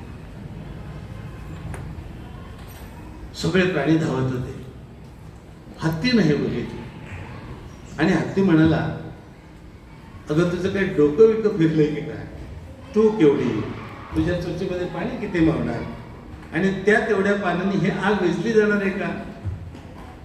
त्यावेळेला चिमणीनं दिलेलं जे उत्तर आहे ते आयुष्यातल्या पॉझिटिव्हिटीला प्रमाणपत्र आहे. ती चिमणी म्हणते, हत्ती दादा मला माहिती आहे माझ्या एवढ्या वेळेच्या पाण्याच्या थेंबाने आग नक्कीच विझणार नाही आणि जंगल तर नक्कीच विझणार. पण जेव्हा जेव्हा या जंगलाच्या आगीचा इतिहास लिहिला जाईल तेव्हा एक चिमणी इतिहासामध्ये प्रसिद्ध होईल की जिने ती आग विझवण्याचा प्रयत्न केला. अगं केवढी मोठी पॉझिटिव्हिटी, केवढी सकारात्मकता आहे याच्यामध्ये. चिमणी व्हायचं आहे आपल्याला आयुष्यामध्ये. अशी पॉझिटिव्हिटी असणारी चिमणी होऊन आपण आयुष्य जगलो, यश आपलं आहे. दुसरं एक उदाहरण सांगतो. 2 राज्य होती शेजारी शेजारी, आणि आत्ताच बळी तो कान पिढी हे आपल्याला माहिती आहे. जो बलवंत असतो तो दुसऱ्याला सप्रेस करतो आणि आपल्याकडे ताकदीनं राज्य घेतो, असं आपल्याला माहिती आहे.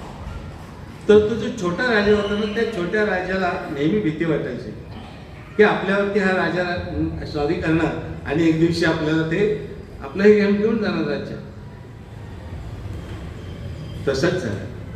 त्या छोट्या राजाच्या मंत्र्याने ते जे गुप्तहेर असतात त्या गुप्तहेरांनी बातमी आणली की तिकडे हालचाली सुरू आहेत, आपल्यावरती हे हल्ला करणार आहे आणि आपलं राज्य बहुतेक आता लयाला जाईल, तो राजा आपलं राज्य जिंकून घेईल. राजा घाबरला. त्याने लगेच हे समजल्या दुसऱ्या दिवशी दरबार भरला, सगळे मंत्री वगैरे बोलवले आणि विचारलं काय करायचं आता आपण काय करायचं, कारण थोड्या दिवसामध्ये आपल्यावरती हल्ला होणार आहे, आपलं राज्य लयाला जाणार आहे, हे दिसतंय समोर आपल्याला, काय करूया. सगळे मंत्री चिडीचूप गप्प झाले, गंभीर सगळं वातावरण झालं, शांत सगळे, पिंड ऑफ सायलेन्स. पण एक मंत्री उभा राहिला आणि तो म्हणाला की महाराज, आपण 2 दिवसात त्यांच्यावरती चढाई करायची. आपलं जे काही सैन्य 1000 होणार तेवढं घ्यायचं आणि त्यांना गाफील ठेवून आपण लगेचच त्यांच्यावरती स्वारी करायची.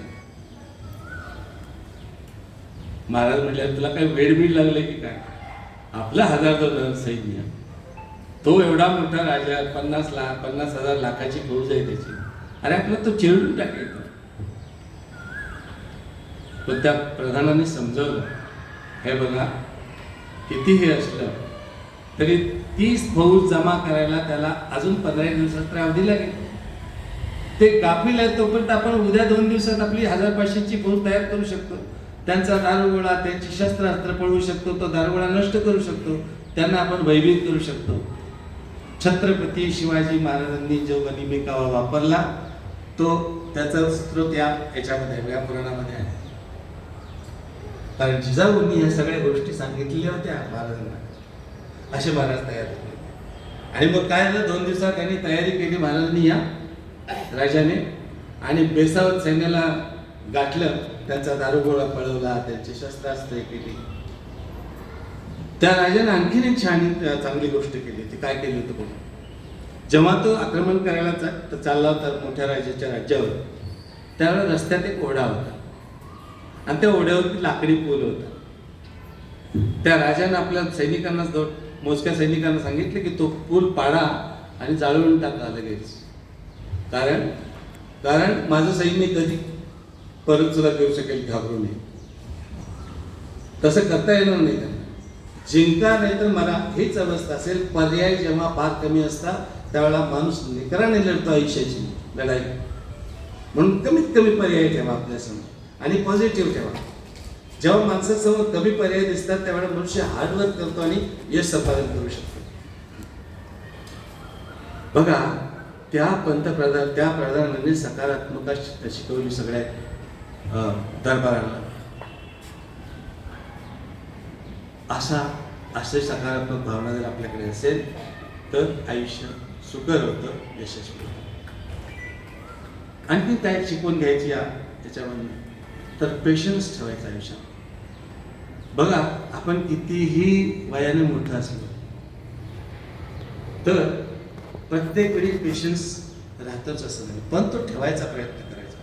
लक्षात घ्या, म्हणजे तुमचं माझं जे वय आहे ना आता, माझ्यापेक्षा सिनियर पण काही जण, आपल्याला पेशन्स ठेवण्याची सगळ्यात जास्त गरज आहे आता आरोग्याच्या दृष्टीने. तो पेशन्स कसा असला पाहिजे की ज्याच्यामुळे आपल्याला आपल्या जीवनाची लढाई जिंकता येईल, इतका पेशन्स ठेवायचा. असेच पुन्हा शेजारी 2 राज्य होते. आणि तो जो छोटा राजा होता त्याला भीती वाटायची नेहमी की आपल्याला हा बाजूचा जो आहे तो कधी ना कधी आपलं राज्य घेईल. मग त्याला वाटलं आता काय करायचं याच्यावरती.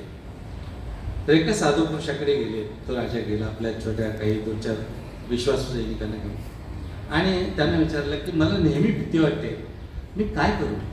त्याची भीती नेहमी आहे की माझ्यावरती तो स्वारी करेल, माझं राज्य जे माझं सगळं चांगलं चाललंय. छोटं राज्य असलं तरी सुद्धा माझी सगळी जनता सुखी आहे, सगळं कायदे कानून व्यवस्थित आहे, सगळं व्यवस्थित चाललंय. पण भीती अशी वाटते मनामध्येच नेहमी. आपल्याला सुद्धा अनामिक एक भीती वाटत असते बघा आयुष्यामध्ये, ह्या गोष्टीचं आपल्याला भीती आहे, या गोष्टीची भीती आहे. पेशन्स ठेवायचं त्यावेळेला. मग त्या साधूने काय केलं माहितीये का, एका कागदाच्या तुकड्यावरती एक छोटंसं वाक्य लिहिलं आणि त्याला एक गळ्यात घालतात तो पेटी असते ना, तावीज म्हणतात, तसे त्या तावीजामध्ये घडी करून ते दिलं आणि सांगितलं गळ्यात बांध. आणि जेव्हा तुझ्यावरती असा प्रसंग येईल की जिथून तुझी सुटका नाही असं वाटतंय, त्यावेळी ही पेटी उघडायची. आणि तेव्हाच तू ती पेटी उघडल्यानंतर तुला असं लक्षात येईल की तुझ्या अंगामध्ये खूप ताकद आलेली आहे आणि तू जे काय असेल तुझा प्रसंग त्यातनं तरुण करशील. थोड्याच दिवसामध्ये त्याला जी भीती वाटत होती त्या भीती संकट झालं. शेजारच्या राजानं आक्रमण केलं, राज्य सगळ्याचं जिंकून घेतलं आणि याला राजाला बंदी बनवलं. म्हणजे त्याला सैनिक बंदी म्हणजे कसं सैन्य जिंकलं एक सैन्य की त्याचे जे हारलेले असतात त्या सगळ्यांना घेऊन जातात. तर असे ते बंदी सैन्यामध्ये ते गेले. राजा गेला. पण त्याला आठवण आली, अरे आपल्याला त्या साधूने तावीज बांधलेल्या गळ्यामध्ये, ती आता उडून बघूया आपल्याला काय त्यातनं ताकद कशी मिळते. त्यानं ती पेटी उघडली. काही नाही हो, एक साधं वाक्य होतं. साधं, इतकं साधं की तुम्ही हसाल मी बोलल्यावर. त्याच्यामध्ये लिहिलं होतं, घाबरू नकोस, ही वेळ सुद्धा निघून जाईल. बस एवढंच वाक्य. आणि त्याने ते वाचलं आणि त्याच्या लक्षात आले, खरंच की आयुष्यामध्ये कितीतरी माझ्यावरती संकट आलेली आहे, ती वेळ राहिली का? नाही. Time is dynamic. वेळ निघून जाते आणि आयुष्य सुधारतं. त्याला तेवढ्या एका वाक्यानं अधिक धीर आला. तिथे काही दिवस राहिल्यानंतर त्या राजाशी दोस्ती केली आहे. तो पण मनुष्य पॉझिटिव्ह होता. त्यातला राज्याचा काही भाग दिला त्याला. पेशन्स बघा, याने काही गडबड केली नाही, पेशन्स ठेवला. ठीक, त्या राजाशी मैत्री केली आणि पुढे त्याला राज्य वाटून दिलं. हे घे. पेशन्स असला तर सगळ्या गोष्टी होतात. काय साधं वाक्य होतं. याच्यामध्ये अर्जुनाने हेच अर्जुनाला कृष्णाने सांगितलं, तो पेशन्स ठेव आणि यांना समोरच्यांना मागे अधर्माने तुझ्यावरती हे करताय. पुढची शिकव, खूप चांगले बनू नका. आपण बऱ्याचदा चांगले बनतो, चांगले अवश्य बना, पण इतके चांगले बनू नका की तुमचा गैरफायदा घे. जग गैरफायदाच घेत असतं. इतक्या लेवलचे चांगले बनू नका. पुन्हा पांडवांनी कौरवांचं उदाहरण घेता येईल. पांडव किती चांगले राहिले हो, इतके चांगले राहिले की शेवटी त्यांच्या पत्नीची अब्रू त्या वेशीला गेली. म्हणजे इथला भर सभेमध्ये दुर्योधनानं तिचं वस्त्रहरण करायचा प्रयत्न, तिथपर्यंत सगळे शांत बसून ते चांगले बनू नका, एवढ्या लेवलपर्यंत चांगलं बघू नका. जग असा फायदा घेतो. तुमच्या घरात सुद्धा जग येऊ शकतो. ह्या प्रसंगावरनं काय घ्यायचं की इतकं चांगलं नको बनायला आपल्याला की जग आपला फायदा घे. प्रत्येक ठिकाणी पांडवांचा जिथे जिथे म्हणून नायनाट करता येईल तो प्रत्येक संधी दुर्योधनाने सोडली नाही.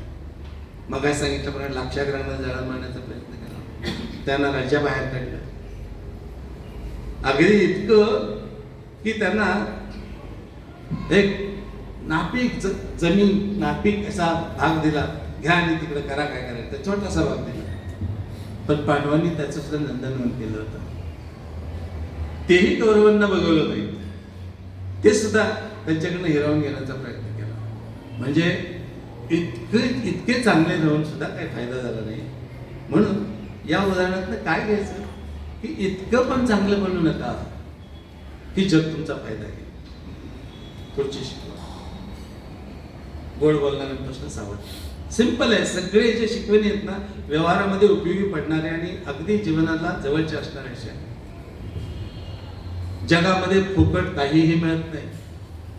आजकाल अनेक ॲडव्हर्टाईज फोन करून तुम्हाला बोलतात ना, hello sir, how are you, I am talking from अमुक अमुक, आमचं हे असं असं आहे, गोड गोड बोलतात. बरीचशी माणसं त्याला बळी पडतात. जेव्हा माणूस गोड बोलतो समोरचा तेव्हा काहीतरी त्याचा फायदा असतोय, लक्षात ठेवा. जगामध्ये निर्व्याज्य म्हणतो मी. निर्व्याज्य म्हणजे कुठलेही व्याज किंवा कुठलीही अपेक्षा न ठेवता प्रेम किंवा बोलणं हे फक्त आपल्या जन्मदात्या आई आणि बापाशिवाय कुणाकडे मिळत नाही. ना भाऊ आहे, ना मुलं आहेत, ना पत्नी आहे, ना कोणी.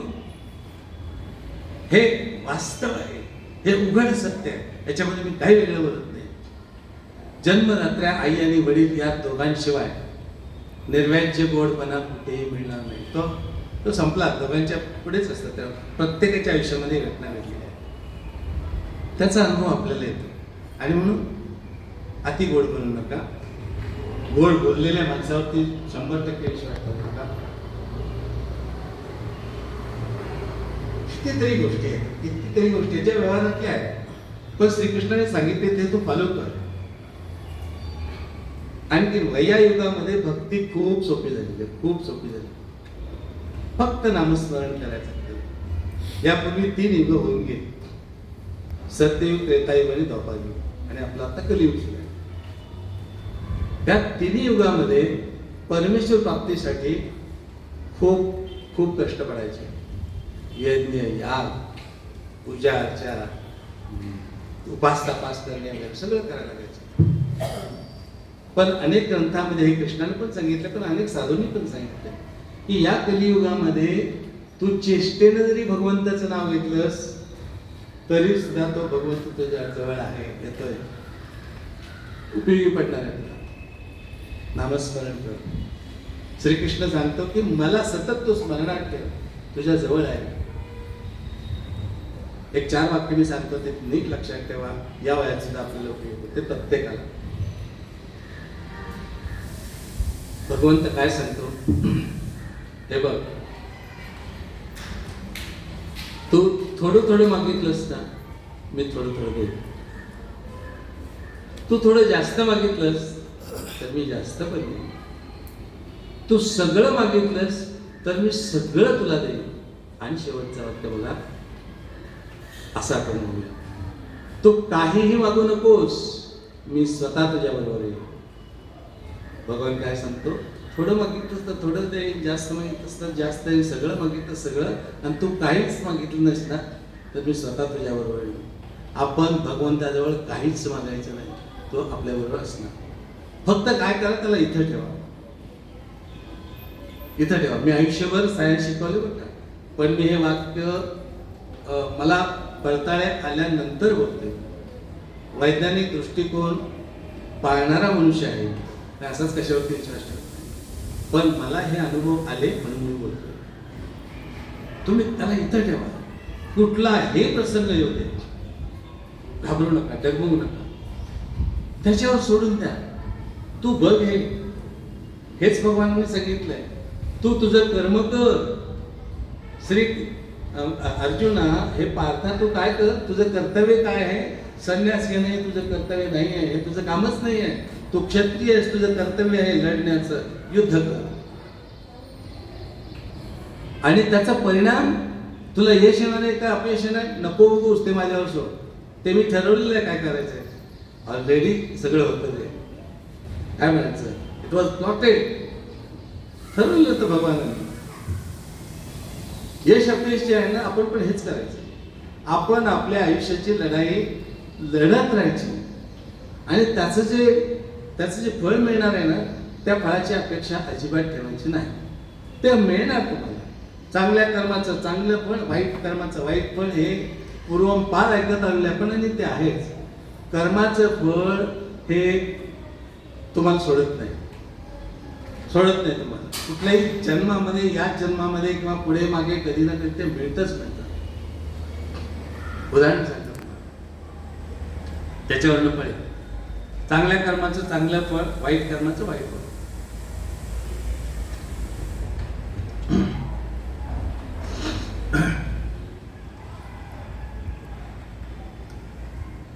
एक मनुष्य एका नदीवरती मासेमारी करत होता. गरीब बिचारा होता. तो रोज काही जे मासे मारतील हातात येतील तेवढे मासे घेऊन तो त्याची गुजरण चालवायचा. आणि त्याला एक मोठा मासा सापडला. तो मोठा मासा घेऊन बाहेर तो एक आपल्या पिशवीत ठेवत असतो. तेवढ्यात एक दुसरा मनुष्य तिथे होता. त्याला ताकदवान मनुष्य असतो. आणि तो ताकदवान मनुष्य त्याच्यावरचा तो मासा हिसकावून घेतो. चल दुसरा काढतो, मला हा पाहिजे. तो बिचारा गरीब मनुष्य असतो. तो विनवणी करत असतो, अरे नको असं करूस, नको ते मला 2 तास बसलो तर आता पहिल्यांदा मला मासा मिळाला. घेतलंच हे जे आहे ते मी विकून काहीतरी माझ्या पोराला जेवायला लागले. बरं तुम्हालाच तरी चालेल, काही गरज नाही मला, हा मासा मी घेणार म्हणजे घ्या. आणि तो घेऊन मासा चालला. मोठा मासा होता. तो मासा हातातनं बाजूला झाला आणि त्या माणसाचा अंगठा फोडला. त्या माशाने अंगठा फोडला. तो डॉक्टरकडे गेला. डॉक्टरने सांगितलं, बघितलं, अरे तो माशाचं विष जे आहे ते विष तुझ्या अंगठ्यामध्ये उतरणार आहे. तुला मी आत्ता पट्टी बांधतो, औषध देतो, इंजेक्शन देतो, हे घे आणि पुन्हा 4 दिवसांनी सगळा औषध उपचार सुरुवातीचा केला आणि तो मनुष्य 4 दिवसांनी गेला डॉक्टरकडे. डॉक्टरने बघितलं की त्याचं विष पुढं चढलेलं आहे. सांगितलं अंगठा काढावा लागेल. ॲम्प्युटेशन केलं, अंगठा काढला, त्याचं पट्टी बांधली. परत ती जखम झाली की नाही बघूया आपण. 4 दिवसांनी परत केलं. कर्मफळ आहे बघ का, हे नुसती गोष्ट नाही, पुढे ऐका. कर्मफळ. त्याच्यानंतर गेला 4 दिवसांनी डॉक्टरकडे. जखम पुढे अजून वाढत झाली, ती विष पसरत होतं. ते त्याला सांगितलं, अरे इलाज नाही आहे, हे एवढं काढावं लागेल, मनगटापासून हात काढावा लागेल. इलाज नव्हता, काय करणार, नाही तर मरणार. पण मनगट काढलं, जखम बांधली, त्याला पुन्हा 7-8 दिवसांनी यायला सांगितलं. गेला डॉक्टरकडे. परत बघतो तर ती जखम वरती वाढत चाललेली अशी. डॉक्टरकडे गेल्यानंतर डॉक्टरने सांगितलं, अरे तुझा हा दाब इथं खांद्यापासून काढायला पाहिजे, अदरवाईज प्रॉब्लेम आहे, तो सगळी जखम वाढत जाणार आहे. त्याच्यावर त्याचा मित्र गेला. यावेळी तो मित्र जरा विचार करणार होता, थोडा आध्यात्मिक वगैरे असा होता. म्हटलं, अरे तू एवढी वेळ येते, तुझी जखम बरी होत नाही, अगदी हात काढण्यापर्यंत वेळा तू काय केलं होतंस काय वाईट कर्म वगैरे कुठं काय केलं होतंस काय, आठवण जरा बघू. अरे म्हटलं, या 15 दिवसांपूर्वी एका गरीब माणसाने जो मासा पकडला होता ना, तो मासा मी त्याच्याकडनं हिसकावून घेतला होता. तो मासा तर गेलाच माझ्या हातनं, पण हे माझं असं, हेच तुझ्या कर्माचं फळ आहे सांगितलं. तू त्या गरीबाकडनं हिसकावून घेतलास, वाईट करणं त्याचं फळ तुला वाईट नाही. मग तो मनुष्य त्या गरीबा माणसाकडे गेला, त्याला पाया पडला आणि त्याला म्हटलं, तू काय केलंस, तुझ्याकडे काही जादू टोन आहे का, माझी ही अशी अवस्था झाली. तो म्हटला, मी काय केलं नाही, मी काही केलं नाही. त्यावेळेला फक्त मी देवाकडे, ईश्वराकडे बघितलं आणि नमस्कार केला आणि म्हटलं, देवा या माणसाने माझ्या गरीबावरती ताकद दाखवली, मला आता तुझी ताकद तू दाखव. ईश्वराने त्या कर्माच्या फळाची ताकद दाखवली. कर्म फळ कुणालाही चुकत नाही, कुणाला चुकत नाही, अगदी परमेश्वराला सुद्धा चुकत नाही. त्याचं उदाहरण सांगतो तुम्हाला. कृष्णाला जन्म देणारी देवकी, कृष्णाला पाळणारी गोकुळातली त्याची आई यशोदा. कहाणी कशी आहे बघा. मी विश्वास काय ठेवतो, हे सगळं एकमेकावर आधारित असणारं आहे. विज्ञानामधल्या सुद्धा गोष्टी एकमेकावर आधारित असतात, म्हणून त्याच्यावर विश्वास ठेवतो. म्हणून मी पण याच्यावर विश्वास ठेवतो. कर्म बघा कसं आहे. जेव्हा कंसाचा वध करतो कृष्ण, कंसाला मारून टाकतो, आणि कंसाचा वध झाल्यानंतर देवकीला आणि वसुदेव हे वडील, आई वडील, कृष्णाचे आई वडील, देवकी आणि वसुदेव, त्यांची सोडवणूक करायला जातो कृष्ण. तुरुंगातून त्यांना त्या कालकोठडीतून बाहेर काढतो. त्यावेळेला देवकी विचारते, बाळा तू आमचा मुलगा आहेस, तू प्रत्यक्ष भगवान आहेस, तू 14 वर्षानंतर आमची सुटका करतेस, त्याचं काही कळत नाही, असं कसं काय, एवढं तुझ्यावरती प्रेम आहे, तुला जन्म दिला नाही. आणि 14 वर्षानंतर तू आमची सुटका करतोयस. त्यावेळी कृष्णानं दिलेलं जे उत्तर आहे ते उत्तर कर्माचं फळ म्हणून समजून घ्या. त्यावेळेला कृष्ण सांगतो, माते तुला मागचे जन्म माहिती नाही, पण मी प्रत्यक्ष विष्णू आहे, प्रत्यक्ष परमेश्वर आहे. मला माहिती आहे माझ्या राम या जन्माच्या काळामध्ये तू माझी आई होतीस. कुठली? तू माझी सावत्र आई होतीस. तू कैकेयी होतीस. आणि तू कैकेयीच्या जन्मामध्ये असताना, मी राम असताना मला राज्य मिळू नये, तुझ्या मुलाला राज्य मिळावं म्हणून दशरथाला सांगून मला 14 वर्षाचा वनवास घडवलेला होता. त्याचं हे फळ तुला आता मिळालेलं आहे. आज तू 14 वर्षात त्या रिकामी झालीस. मग कुतूहल म्हणून त्या देवकीने विचारलं, अरे मग कौशल्याचं काय? कौशल्याचं काय? ती कौशल्या माझी आता गोकुळातली माता आहे, जिचं नाव यशोदा आहे. मी 14-15 वर्षाचं होईपर्यंत माझा सांभाळ केला. जेव्हा मागच्या राम जन्मामध्ये असताना 14 वर्ष ती पुत्र प्रेमाला पारखी झाली होती. ती 14 वर्षाचं प्रेम मी तिला दिलं. कर्माचं फळ असं आहे. कर्म फळ प्रत्यक्ष ज्यांनी हे ज्ञान दिलं त्या कृष्णाच्या मातेला पण चुकलं नाही. तुम्ही आम्ही कोण आहोत? साधी माणसं. आता आपण मोक्षाकडे वळूया. कारण खूप बोललं तर काय, पण ते कसं असतं, जरी कितीही चांगलं असलं तरी आपली पण कपॅसिटी असते. मला काय वाटतं, मी किती वेळ बोलू शकतो. कर्माचं फळ मोक्ष. मोक्ष इथून आपल्याला सुरुवात होते. गीतेला मोक्षशास्त्र म्हणतात, गीतेला वेदांत म्हणतात, गीतेला गीतोपनिषद असं म्हणतात. तर एक उपनिषद आहे. मोक्षशास्त्र काय, मोक्ष म्हणजे काय म्हणा ते समजून घेऊ. आपल्यापैकी प्रत्येकाला या वयामध्ये मोक्ष म्हणजे काय साधारण माहिती असतं. लक्षात घ्या, आपल्या मायथॉलॉजिकल प्रिन्सिपल्स प्रमाणे, तत्वज्ञानाप्रमाणे, सनातनी धर्माच्या तत्वज्ञानानुसार 84 लक्ष जन्म पार करून मग आपण या मानव जन्मामध्ये येतो. आता हे चक्र जे आहे, हे चक्र चालूच राहणार आहे, चालूच राहतं सामान्य माणसाच्या ह्याच्यामध्ये. मग मोक्ष म्हणजे काय? तर या सतत जन्म मरणाच्या चक्रातून बाहेर येणे, त्याला म्हणायचं मोक्ष.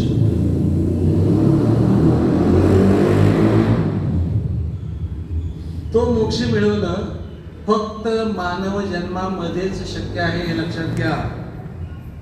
आपण मानव जन्मामध्ये आलेलो आहोत, मानव जातीत जन्माला आलो आहोत. हे आपलं परमभाग्य आहे. आपले पूर्व संचित असेल, पूर्वजांची असेल, आपली स्वतःची मागच्या जन्मामध्ये असेल, ती पुण्य आहे, ते संचित, ते कर्म चांगलं म्हणून आपण या जन्मात आलेलो आहोत. आणि याच जन्मामध्ये आपल्याला मोक्ष मिळणं शक्य आहे. दुसऱ्या कुठल्याही जन्मामध्ये मोक्ष नाही, लक्षात ठेवा. दुर्दैवाने हे आमच्या देशातल्या लोकांना नाही पटत. बाहेरचे विद्वान इथं येत आहेत आपल्याकडे. तुम्ही जरा उत्तर भारतामध्ये जाऊन बघा. उत्तर भारतामधली सगळी जी पवित्र क्षेत्र आहेत तिथे हजारो फॉरेनर्स आहेत, विविध देशातले आहेत. जर्मनीमधले आहेत, जपानमधले आहेत, अमेरिकन आहेत, ब्रिटिश आहेत, फ्रेंच आहेत, कोरियन आहेत, चायनीज आहेत, व्हिएतनामी लोक आहेत, मुस्लिम धर्मीय आहेत. काय समजून ही सगळी माणसं, त्यांना असं लक्षात आलंय की भौतिक सुख संपत्ती जी आहेत त्याच्यातनं नाही काय होणार आहे. त्यांना हे लक्षात आलं की याच भूमीमध्ये येऊन जेव्हा आपण याचा सगळ्याचा अभ्यास करतो तेव्हा माणसाच्या या जन्म मरणाच्या फेऱ्यातनं आपल्याला मुक्ती आहे. आणि ही जी मोक्ष संकल्पना आहे ती अशी की सत्कर्म करा, चांगली कर्म करा, बऱ्या वाईटाचा विचार अजिबात करू नका. सुख दुःख सवे कृत्वा लाभा लाभव जया जय. आयुष्यामध्ये येणारा कुठलाही प्रसंग त्यातनं सुख मिळालं तरी पण चालेल, दुःख मिळालं तरी वाईट नाही, लाभ झाला तरी हरकत नाही, तोटा झाला तरी हरकत नाही. या पातळीवरती स्वतःला आणा. मला माहिती आहे हे सोपं नाही आहे, हे सोपं नाही आहे, इट्स टू मच डिफिकल्ट. प्रयत्न करा ना, काय हरकत आहे. जेवढं म्हणून चांगलं करता येईल तेवढं चांगलं करण्याचा प्रयत्न करा.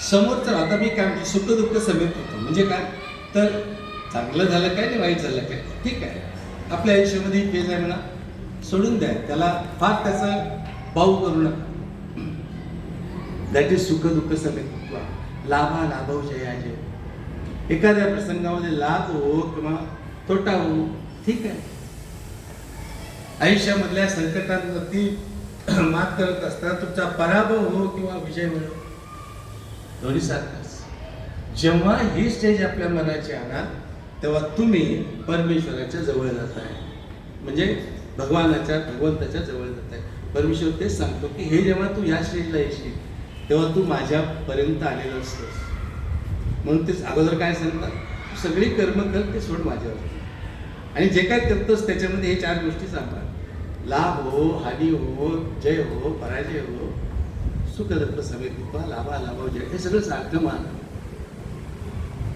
लक्षात आलं आणि तू कशाला घाबरू नकोस तिथे आत्म्याचं अमरत्व आहे पुढचं जे बोलणार आहे ते आत्म्याचं अमरत्वावरती आहे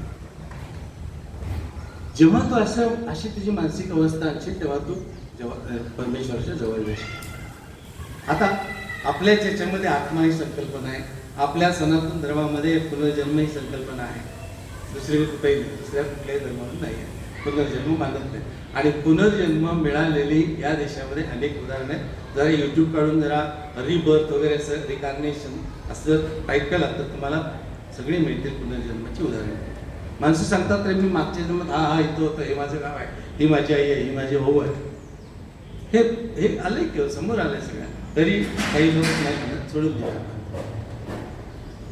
तर याच जन्मामध्ये मोक्ष मिळण्यासाठी आपल्याला संधी आहे ती संधी आपण घेतली पाहिजे परमेश्वरावरती सगळ्या गोष्टी सोडून द्यायच्या आपण कर्म करत राहायचं चांगलं कर्म चांगलं फळ वाईट कर्म वाईट फळ दुसरा काय बोलला किती बोलला वाईट बोलला कधी विचार करायचा नाही आता आत्म्याकडे येऊया आपण आपल्याला बऱ्याचदा एकाकीपणा वाटतो बऱ्याचदा आपल्या आयुष्यामध्ये अनेक वाईट प्रसंग घडतात या वयामध्ये आपला पार्टनर आपला साथ सोडून देतो स्त्री असो किंवा पुरुष असो त्यावेळेला एकटेपणा भयंकर आपल्या अंगामध्ये खूप येतो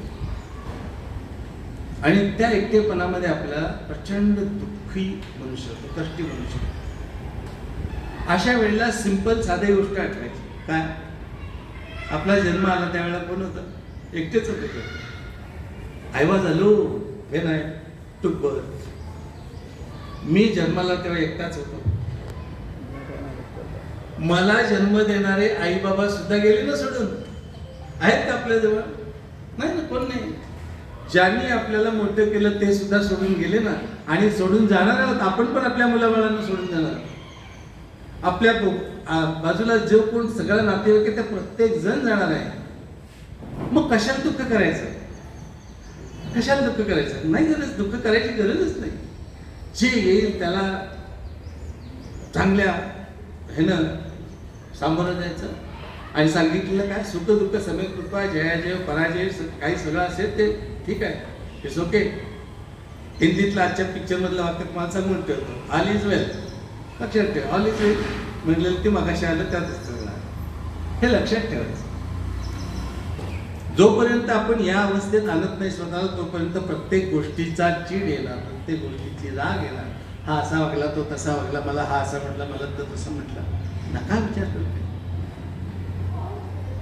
चांगलं करण्याचा प्रयत्न करा आणि आणखीन एक गोष्ट काय माहितीये का आपली ही जी आपली आत्ताची अवस्था असते मला जे काही दुःख मिळतात त्याला दुसरं कोण जबाबदार नाही मीच जबाबदार आहे मीच काही गोष्टी वाईट केलेल्या त्याचं मला पाहिजे ते मिळत आहे हा कर्मसिद्धांत आपण लक्षात ठेवा मी माझ्या आईबापाची सेवा केली असेल तर माझी सेवा मुलं करतील लक्षात ठेवा मी माझ्या आईवडिलांच्या बद्दल रिस्पेक्ट ठेवला असेल तर मुलं माझी रिस्पेक्ट ठेवतील ही नाही ते काय आहे काही वेगळं नाही याच्यामध्ये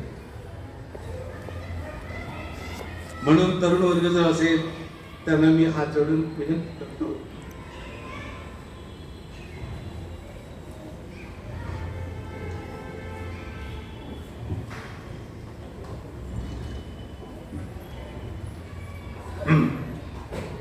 किंवा आपल्यापैकी मोठी जी माणसं त्यांना पण विनंती करतो तुमचे आईबाप असतील जिवंत त्यांना सांभाळा आपल्याला जन्म दिला हाच फार मोठी गोष्ट आहे.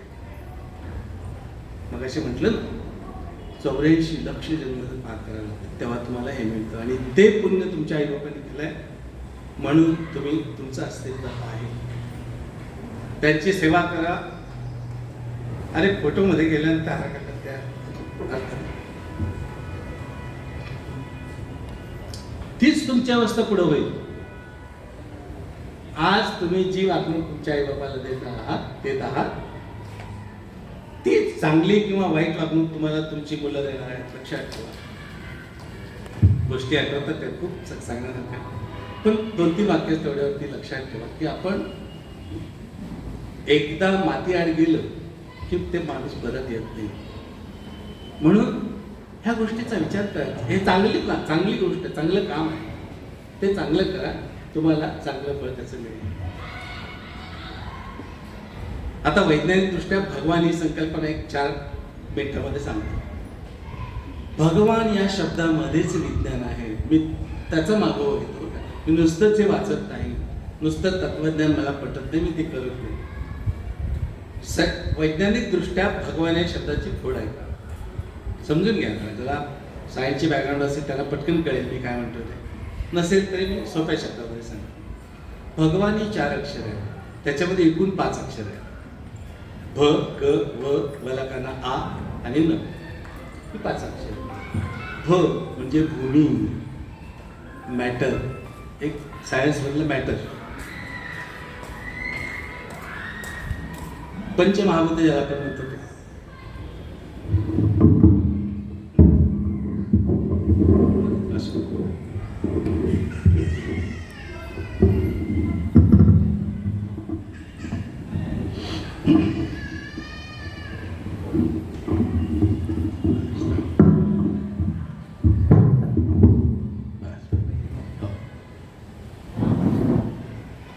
सायन्समध्ये मॅटर आपण भगवानातला भ भूमी, ग गगन आकाश, विज्ञानामध्ये त्याला स्पेस असं म्हणतात, स्पेस. व वायू, विंड, एनर्जी आहे. व वायूबद्दल बोललो मी. फोर्स आहे.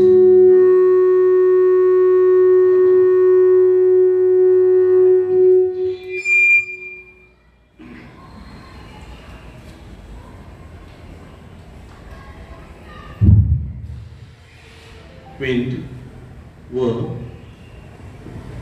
फोर्स. फोर्स म्हणजे एक शक्ती. एनर्जी सुद्धा शक्तीच आहे. पुढे आला आ, भगवान मधला वतला काना. आ अग्नी, आग आहे, एनर्जी, ऊर्जा वेगवेगळ्या प्रकारामध्ये असते. एका प्रकारामध्ये ऊर्जेचे अनेक प्रकार, त्यातला अग्नी. अग्नी हे एक ऊर्जेचा प्रकार. न म्हणजे नीर, पाणी. पदार्थाची अवस्था आहेत विज्ञानामध्ये. घट्ट पदार्थ ज्याला आपण स्थायी पदार्थ, द्रव लिक्विड पदार्थ म्हणून. पाणी लिक्विड अवस्था आहे पाण्याची, द्रव अवस्था, वायू अवस्था. 4थी पण अवस्था एक आहे, ते नको शिरायला, त्याच्यानंतर वेगळा भाग आहे. भगवान या शब्दामध्ये जी 5 अक्षर मी आता सांगितली तीच पंचमहाभूत, आणि त्यांनीच आपलं हे शरीर तयार झालेलं आहे. म्हणून आपल्या सनातन धर्मामध्ये प्रत्येकात भगवान आहे म्हणतात. तुमच्यापैकी प्रत्येकात भगवान आहे, माझ्यामध्ये भगवान आहे, तुमच्यामध्ये भगवान आहे. वैज्ञानिक दृष्ट्या सुद्धा तो सत्य आहे की नाही बघा. मी सांगितलेलं तर तुमच्या लक्षात आलं असेल. ही पंचमहाभूत विज्ञानाच्या दृष्टीने 5 मॅटर, 5 गोष्टी आहेत. आणि म्हणून भगवान तुमच्या माझ्यात आहे हे कुठल्याही संस्कृतीमध्ये नाही सांगितलं. माहितीच नाही, जगातल्या कुठल्याही धर्मालाही माहिती नाही. सनातन धर्मामध्ये आपण हे समजून घेतोय. भगवान या शब्दामध्ये तुमच्यात भगवान आहे, माझ्यात भगवान आहे.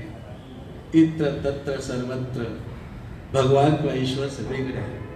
तो समजून घेतला पाहिजे. आणि म्हणून बघा, आपण सकाळी उठल्यानंतर फॉरेनर्स सारखे गुड मॉर्निंग म्हणतो. हे किती चुकीचं आहे तुमच्या लक्षात येईल. आपण रामराम का म्हणायला पाहिजे किंवा रामराम का म्हणतो? कारण तुमच्यातला भगवान, माझ्यातला भगवान यांचा नमस्कार म्हणतो तिथं. केवढं मोठं तत्व आणि हे सायंटिफिकली योग्य असणारं तत्व म्हणून तुम्हाला सांगितलं आहे. इतकं स्वच्छ आणि इतकं हे आहे हो. हे आपण समजून घेतलं पाहिजे. आयुष्याची लढाई लढत आपण राहतो, पण आपण हे समजून घेत नाही की हे पण अध्यात्म आहे. हे समजून घ्यायला पाहिजे. मी विज्ञान शिकवत असलो किंवा इतकी वर्षी शिकवलं तरी मी हे का समजून घेण्याचा प्रयत्न केला की अरे एवढं आपलं जे कडे उद्गुल आहे आणि आपण काहीच करत नाही, त्यातलं काहीच घेत नाही. आणि म्हणून मी सरांशी बोललो होतं त्यावेळेला आमचं बोलणं झालं की मला इथे आपल्या लोकांशी बोलायची पण संधी मिळू दे. जस्ट मी 31 तारखेला तिथं सिनियर सिटीजनसाठी आमच्या तालुक्यामध्ये हे केलं. तिथे बघ कशी गंमत असते, माणसाची दृष्टीच वेगळी असते, विचारच आपण करत नाही. तिथे मला ज्यांनी बोलवलं होतं त्या अध्यक्षांनी, ते सिनियर सिटीजनचे अध्यक्ष आहेत, ते म्हणाले सर आपल्यासमोर सगळे सिनियर माणसं असणार आहेत आणि त्यांच्यासाठी काहीतरी बघा. तुम्हाला गंमत सांगतो, महाभारतामध्ये हे जे सगळे कॅरेक्टर्स आहेत ना ते all were senior, all were senior. त्या प्रत्येकाच्या सांगतो तुम्हाला वय पण सांगतो. पांडवांचा सेनापती अर्जुन वय त्याचं महाभारतामध्ये 56, 57, 58 वर्षाचा अर्जुन आहे. आता युधिष्ठिर 2 वर्षाचा फरक धरूया आपण. युधिष्ठिर म्हणजे धर्म मोठा सगळ्यात, तो आणखीन 2 वर्षांनी मोठा म्हणजे 60ला तो असणार आहे. प्रत्यक्ष भगवान श्रीकृष्ण यांचं वय 84 वर्ष होतं आणि यांचे पितामह आजोबा जे ते 150 वर्षांचे मोठे भीष्म पितामह होते. काय सांगा ना मला, त्याच्यामध्ये कुठं लहान मोठं म्हाताऱ्याने तरुण येतं, सगळ्यांना या ज्ञानाची आवश्यकता आहे. प्रश्न प्रत्येकाच्या आयुष्यामध्ये पडतात. म्हणजे अर्जुनाला त्या वयामध्ये प्रश्न पडला म्हणजे झालंच ना, ते आलं की नाही. म्हणजे सिनियर आणि ज्युनियर असं काही नाही आहे. म्हणून अध्यात्म किंवा गीतेचा अभ्यास आपल्यापैकी प्रत्येकाने करायला पाहिजे. बऱ्याच गोष्टी सांगता येण्यासारख्या, तुम्ही कंटाळला असाल मला वाटते. आपण थांबूया का सर इथे, का पुढं बोलू मी थोडं, चालेल का? चालत असेल तर आपण बोलूया, काही प्रॉब्लेम नाही. 1-2-3 उदाहरण फक्त घेतो आणि आपण थांबूया. पंचमहाभूतांबद्दल बोललो. एकदा स्वामी विवेकानंद एका लेक्चरसाठी अमेरिकेतल्या एका युनिव्हर्सिटीमध्ये गेले आणि काही विद्यार्थ्यांच्या समोर, डिग्रीच्या विद्यार्थ्यांच्या समोर त्यांना लेक्चर द्यायचं.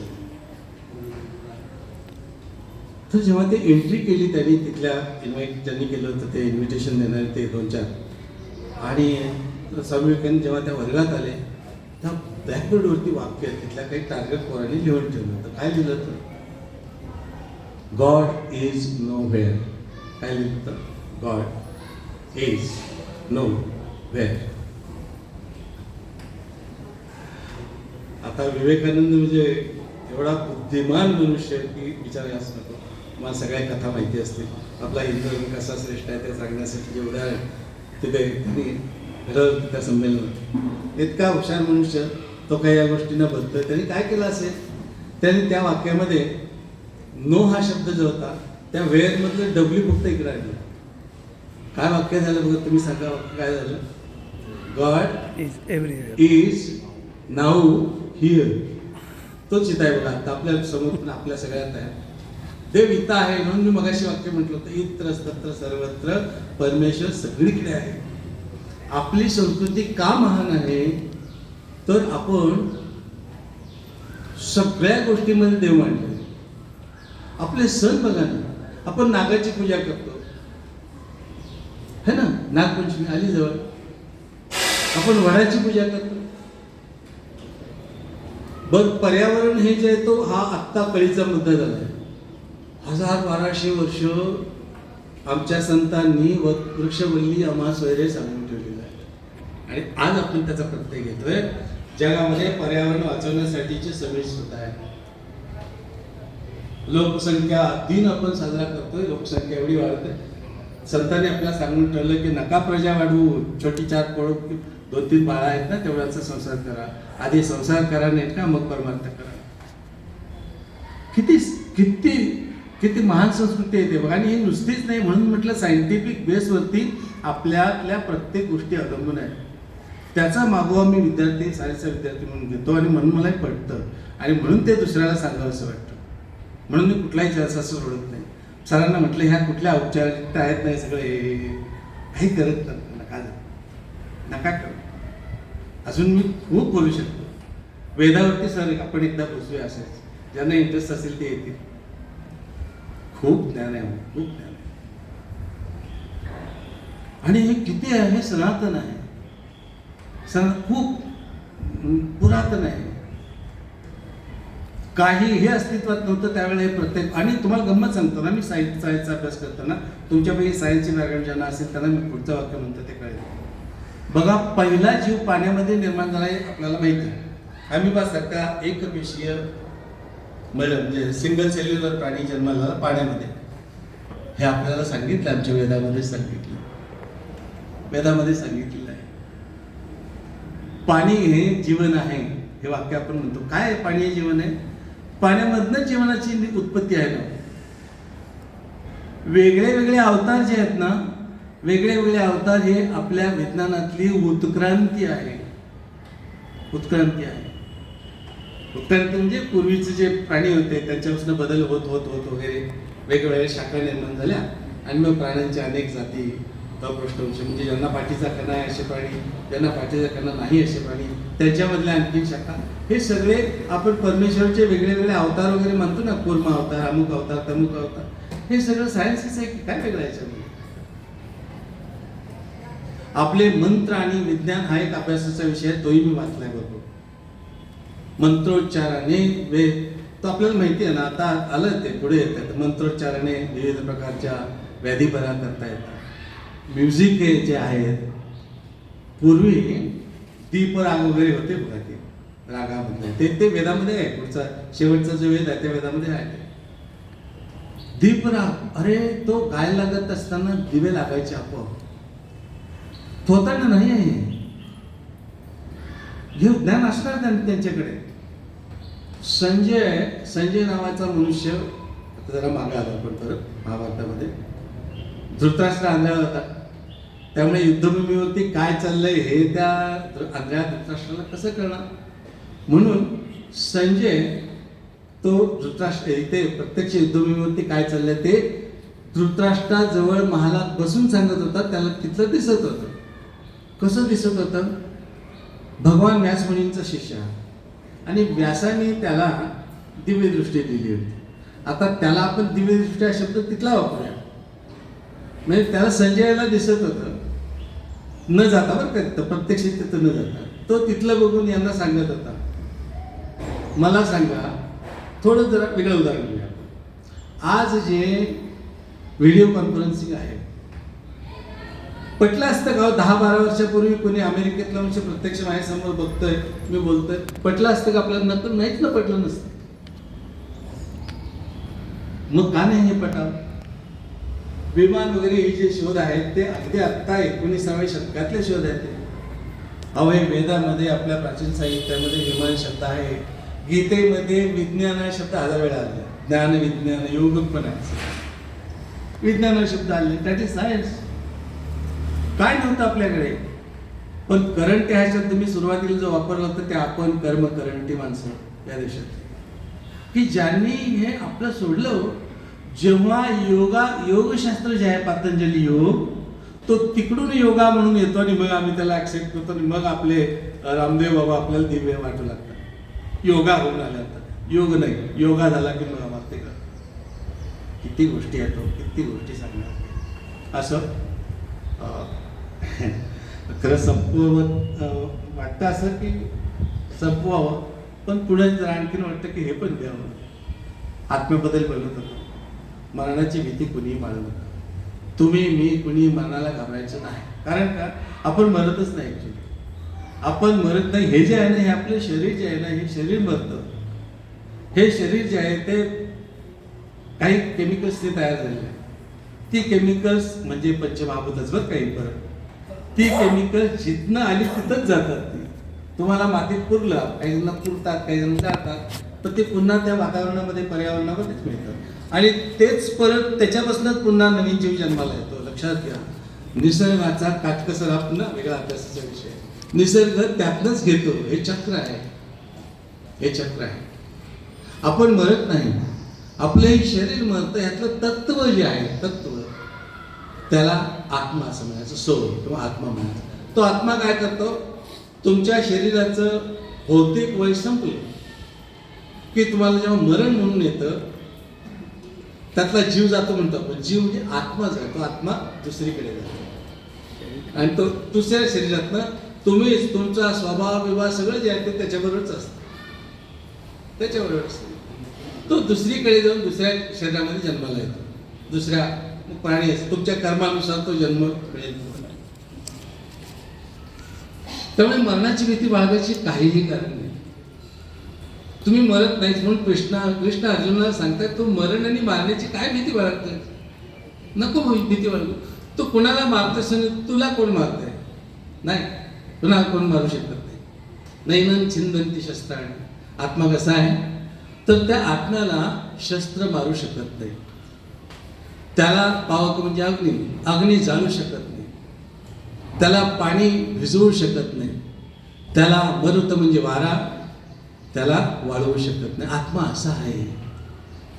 तुमच्यापैकी माझ्यापैकी प्रत्येकाचा जो आत्मा आहे ना, तो आत्मा असा आहे, तो अमर आहे, ते अमर तत्व आहे, ते मरत नाही, ते अनंत आहे, त्याचा आधी पण नाही त्याला आणि अंत पण नाही, म्हणजे असा आहे तो आत्मा.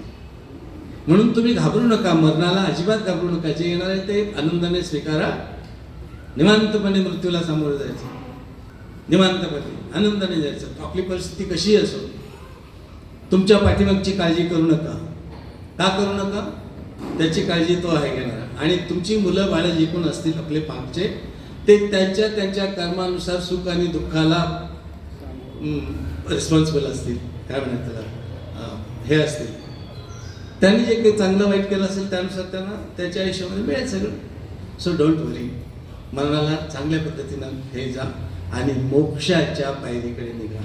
आता जे काय आपल्या हातात वय आहे तिथे परमेश्वराचं नामस्मरण करा. सुरुवातीला सांगितलं की या कलियुगामध्ये अनेक संत सांगतात, कृष्णाने तर सांगितलेच आहे, सगळे साधू संत हेच सांगतात. आपण गोंदवल्याचे महाराज काय म्हणतात, श्रीराम जय राम जय राम, बस बाकी नामस्मरण करा आणि त्याला सतत इथं ठेवा. अजिबात कुठले पूजा अर्चा अमुक तमुक कर्मकांड करायची काही गरज नाही. आणि कर्मकांड करत बसला तर कायदा आलेला आहे, माहिती असेल तुम्हाला. उगीच कर्मकांडात आणि अडकू पण नका खर्च करू उगीच. ईश्वराला इथे इथे जपा, त्याला सतत आपल्या जवळ आहे तो, हे माना, अशी कल्पना करा. आपल्या जवळ आहे तो, कुठल्याही प्रसंगामध्ये तो आपल्या जवळ आहे. त्याचं नामस्मरण, त्याला विस्मरण होऊ देऊ नका, त्याचा विसर होऊ देऊ नका. त्याचा विसर झाला की तुमच्यावरती संकट येणार आहे. ते त्याच्यावर सोडा की मी जे काय आहे ना आता आहे तो तुझ्यामुळे आहे, तू पुढचं जे आहेस ते मला देणार आहेस. वर्तमान काळ आहे त्याच्यात जगा. भूतकाळामध्ये आपल्या हातात निसटून गेलेलं असतं, भविष्य काळात काय घडणार ते आपल्याला माहिती नसतं. म्हणून आत्ता जगा, मुलं बाळ वगैरे त्यांच्याशी चांगले वागा, तुमच्याशी ऑटोमॅटिक चांगले, शेजारी पाजारी सगळ्यांशी चांगले वागा, ते तुमच्याशी चांगले वागा. हे चांगून पण घ्या, हे चांगून पण घ्या. ईश्वर मगाशी सांगितलं की सगळीकडे ईश्वर आहे. समोरचा कितीही दुष्टासारखा वागला तर त्याच्यात एक ईश्वर असतो, त्याच्यात सुद्धा एक ईश्वर असतो. त्याला जपा तुम्ही, त्याला नमस्कार करा.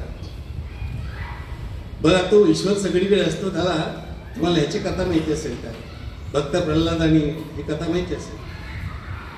त्याचा बाप इतका क्रूर होतो तो हिरण्यकशिपू, की त्याला विचारतो, अरे तुझा भगवान भगवान भगवान नारायण म्हणतोस, तू आहे का रे या खांबामध्ये?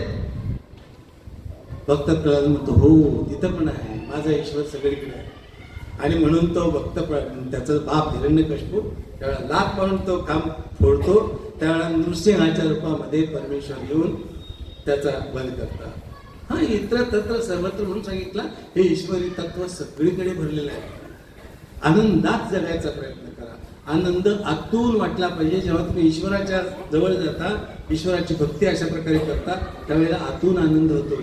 आणि तो आतून आनंद करा, जगाला दाखवण्यासाठी आनंदी नका होऊ. कुठल्याही भौतिक गोष्टीमध्ये नाही आनंद आहे. मी आज गाडी घेतली की मला उद्या वाटते, अरे दुसरी चांगली गाडी, हिच्यात ही कमी आहे, आणखी तिसरी गाडी. आज ऑटोमॅटिक कारमध्ये चालवतं, आणखी जरा थोडीशी चांगली गाडी. भौतिक गोष्टीचा मोह असा सतत येतच राहतो. लक्षात ठेवा, 2-3 गोष्टी आहेत. मोह त्याग करा, नरकाची 3 द्वारं मांडली आहेत.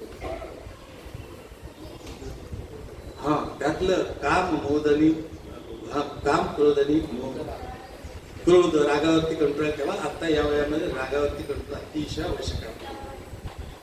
नाही राग करायचं, शांत राहायचं. कुठलाही प्रसंग येऊ दे, रागामध्ये काय होतं? रागामध्ये माणसाचा अविचाराकडेच बुद्धी जाते. अविचाराने कुठली गोष्ट घडली ती चांगली घडत आणि पुढे सगळा नाश ठरलेला आहे. म्हणून क्रोधावरती कंट्रोल ठेवा. मोह टाळा. मोह का टाळा? कारण पुन्हा एकदा पहिलं इथं आलं पण महाभारतात मोह जो आहे पुत्र प्रेमाने मोहित झालेला धृतराष्ट्र युद्धाला कारणीभूत ठरला आणि किती नुकसान झालं माहितीये तुम्हाला. आकडा सांगतो, आश्चर्य वाटेल तुम्हाला. मी सुरुवातीला सांगितलं जगाची लोकसंख्या 6 अब्ज 1 होती त्या काळात. माणसं किती मिली? 1 अब्ज 66 कोटी माणसं मिली. महाभारत युद्धातला हा आकडा आहे. 25,000 बेपत्ता झाली लोक. 25,000 कशाचं? 1 अब्ज 66 कोटी माणसं कशामुळे मिली? एका माणसाच्या मोही वृत्तीमुळे मिली. डिझायर म्हणतात त्याच्यामुळे मिली. तेव्हा मोह माया त्याग करण्याचा प्रयत्न करा. मला माहिती आहे हे सोपं नाही आहे, तरी पण प्रयत्न करा. आता आपलं जे वय आपल्याला या सगळ्या गोष्टी करायला पाहिजे. जे तरुण मुलं माझ्यासमोर बसलेली आहेत त्यांनी पण या गोष्टीचा विचार करा. जे आहे ना ते सत्य हे आहे. भौतिक गोष्टीमध्ये काही नाही, लक्षात ठेवा, काही नाही. आणि जोपर्यंत आपल्याला हे मनाला याचा अर्थ काही घेऊ नका वगैरे असं नाही, अजिबात नाही.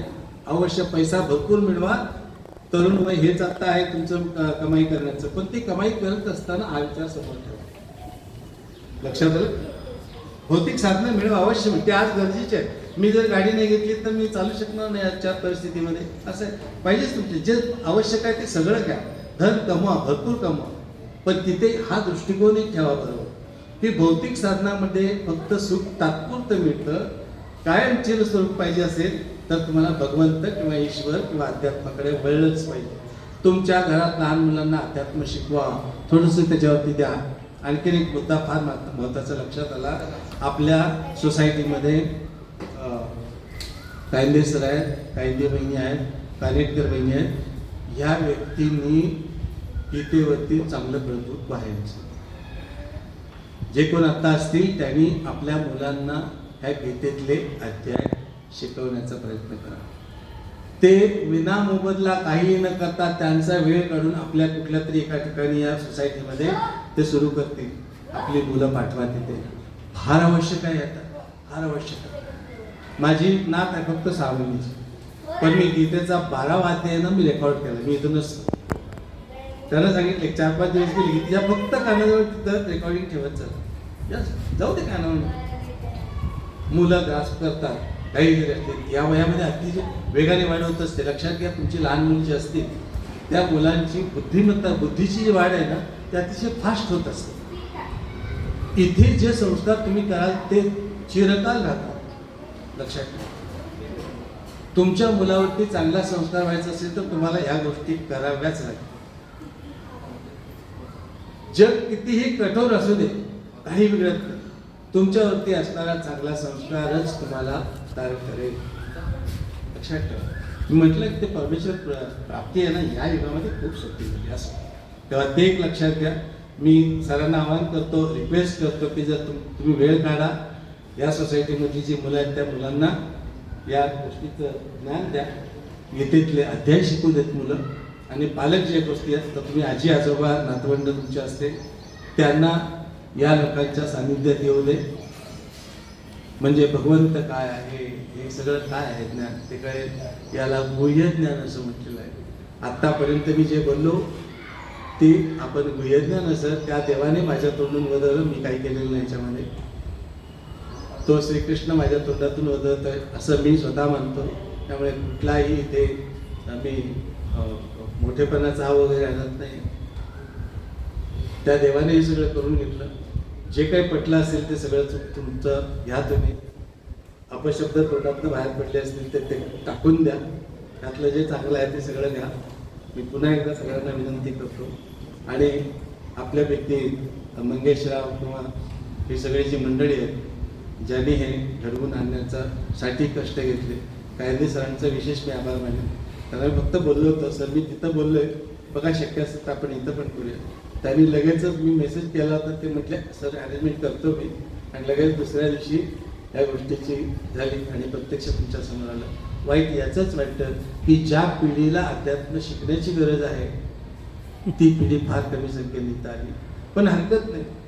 कसं असतं माहिती आहे का, 5,000 लोकांपेक्षा 500 क्वालिटीचे लोक सुद्धा चांगले असतात, ते पुढे घडवू शकतात सगळं पुढचं आहे. त्यामुळे तुम्ही सगळेजण आलात, न कंटाळता ऐकलं.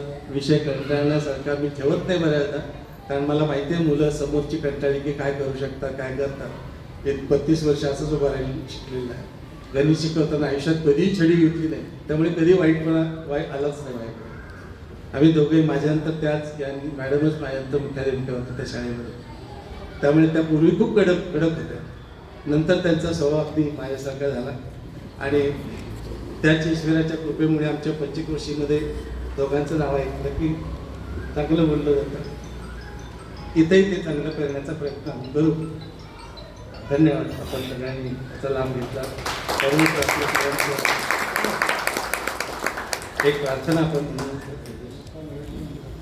योगेशं सच्चिदानंदं वासुदेवं व्रजप्रियं धर्मसंस्थापकं वीरं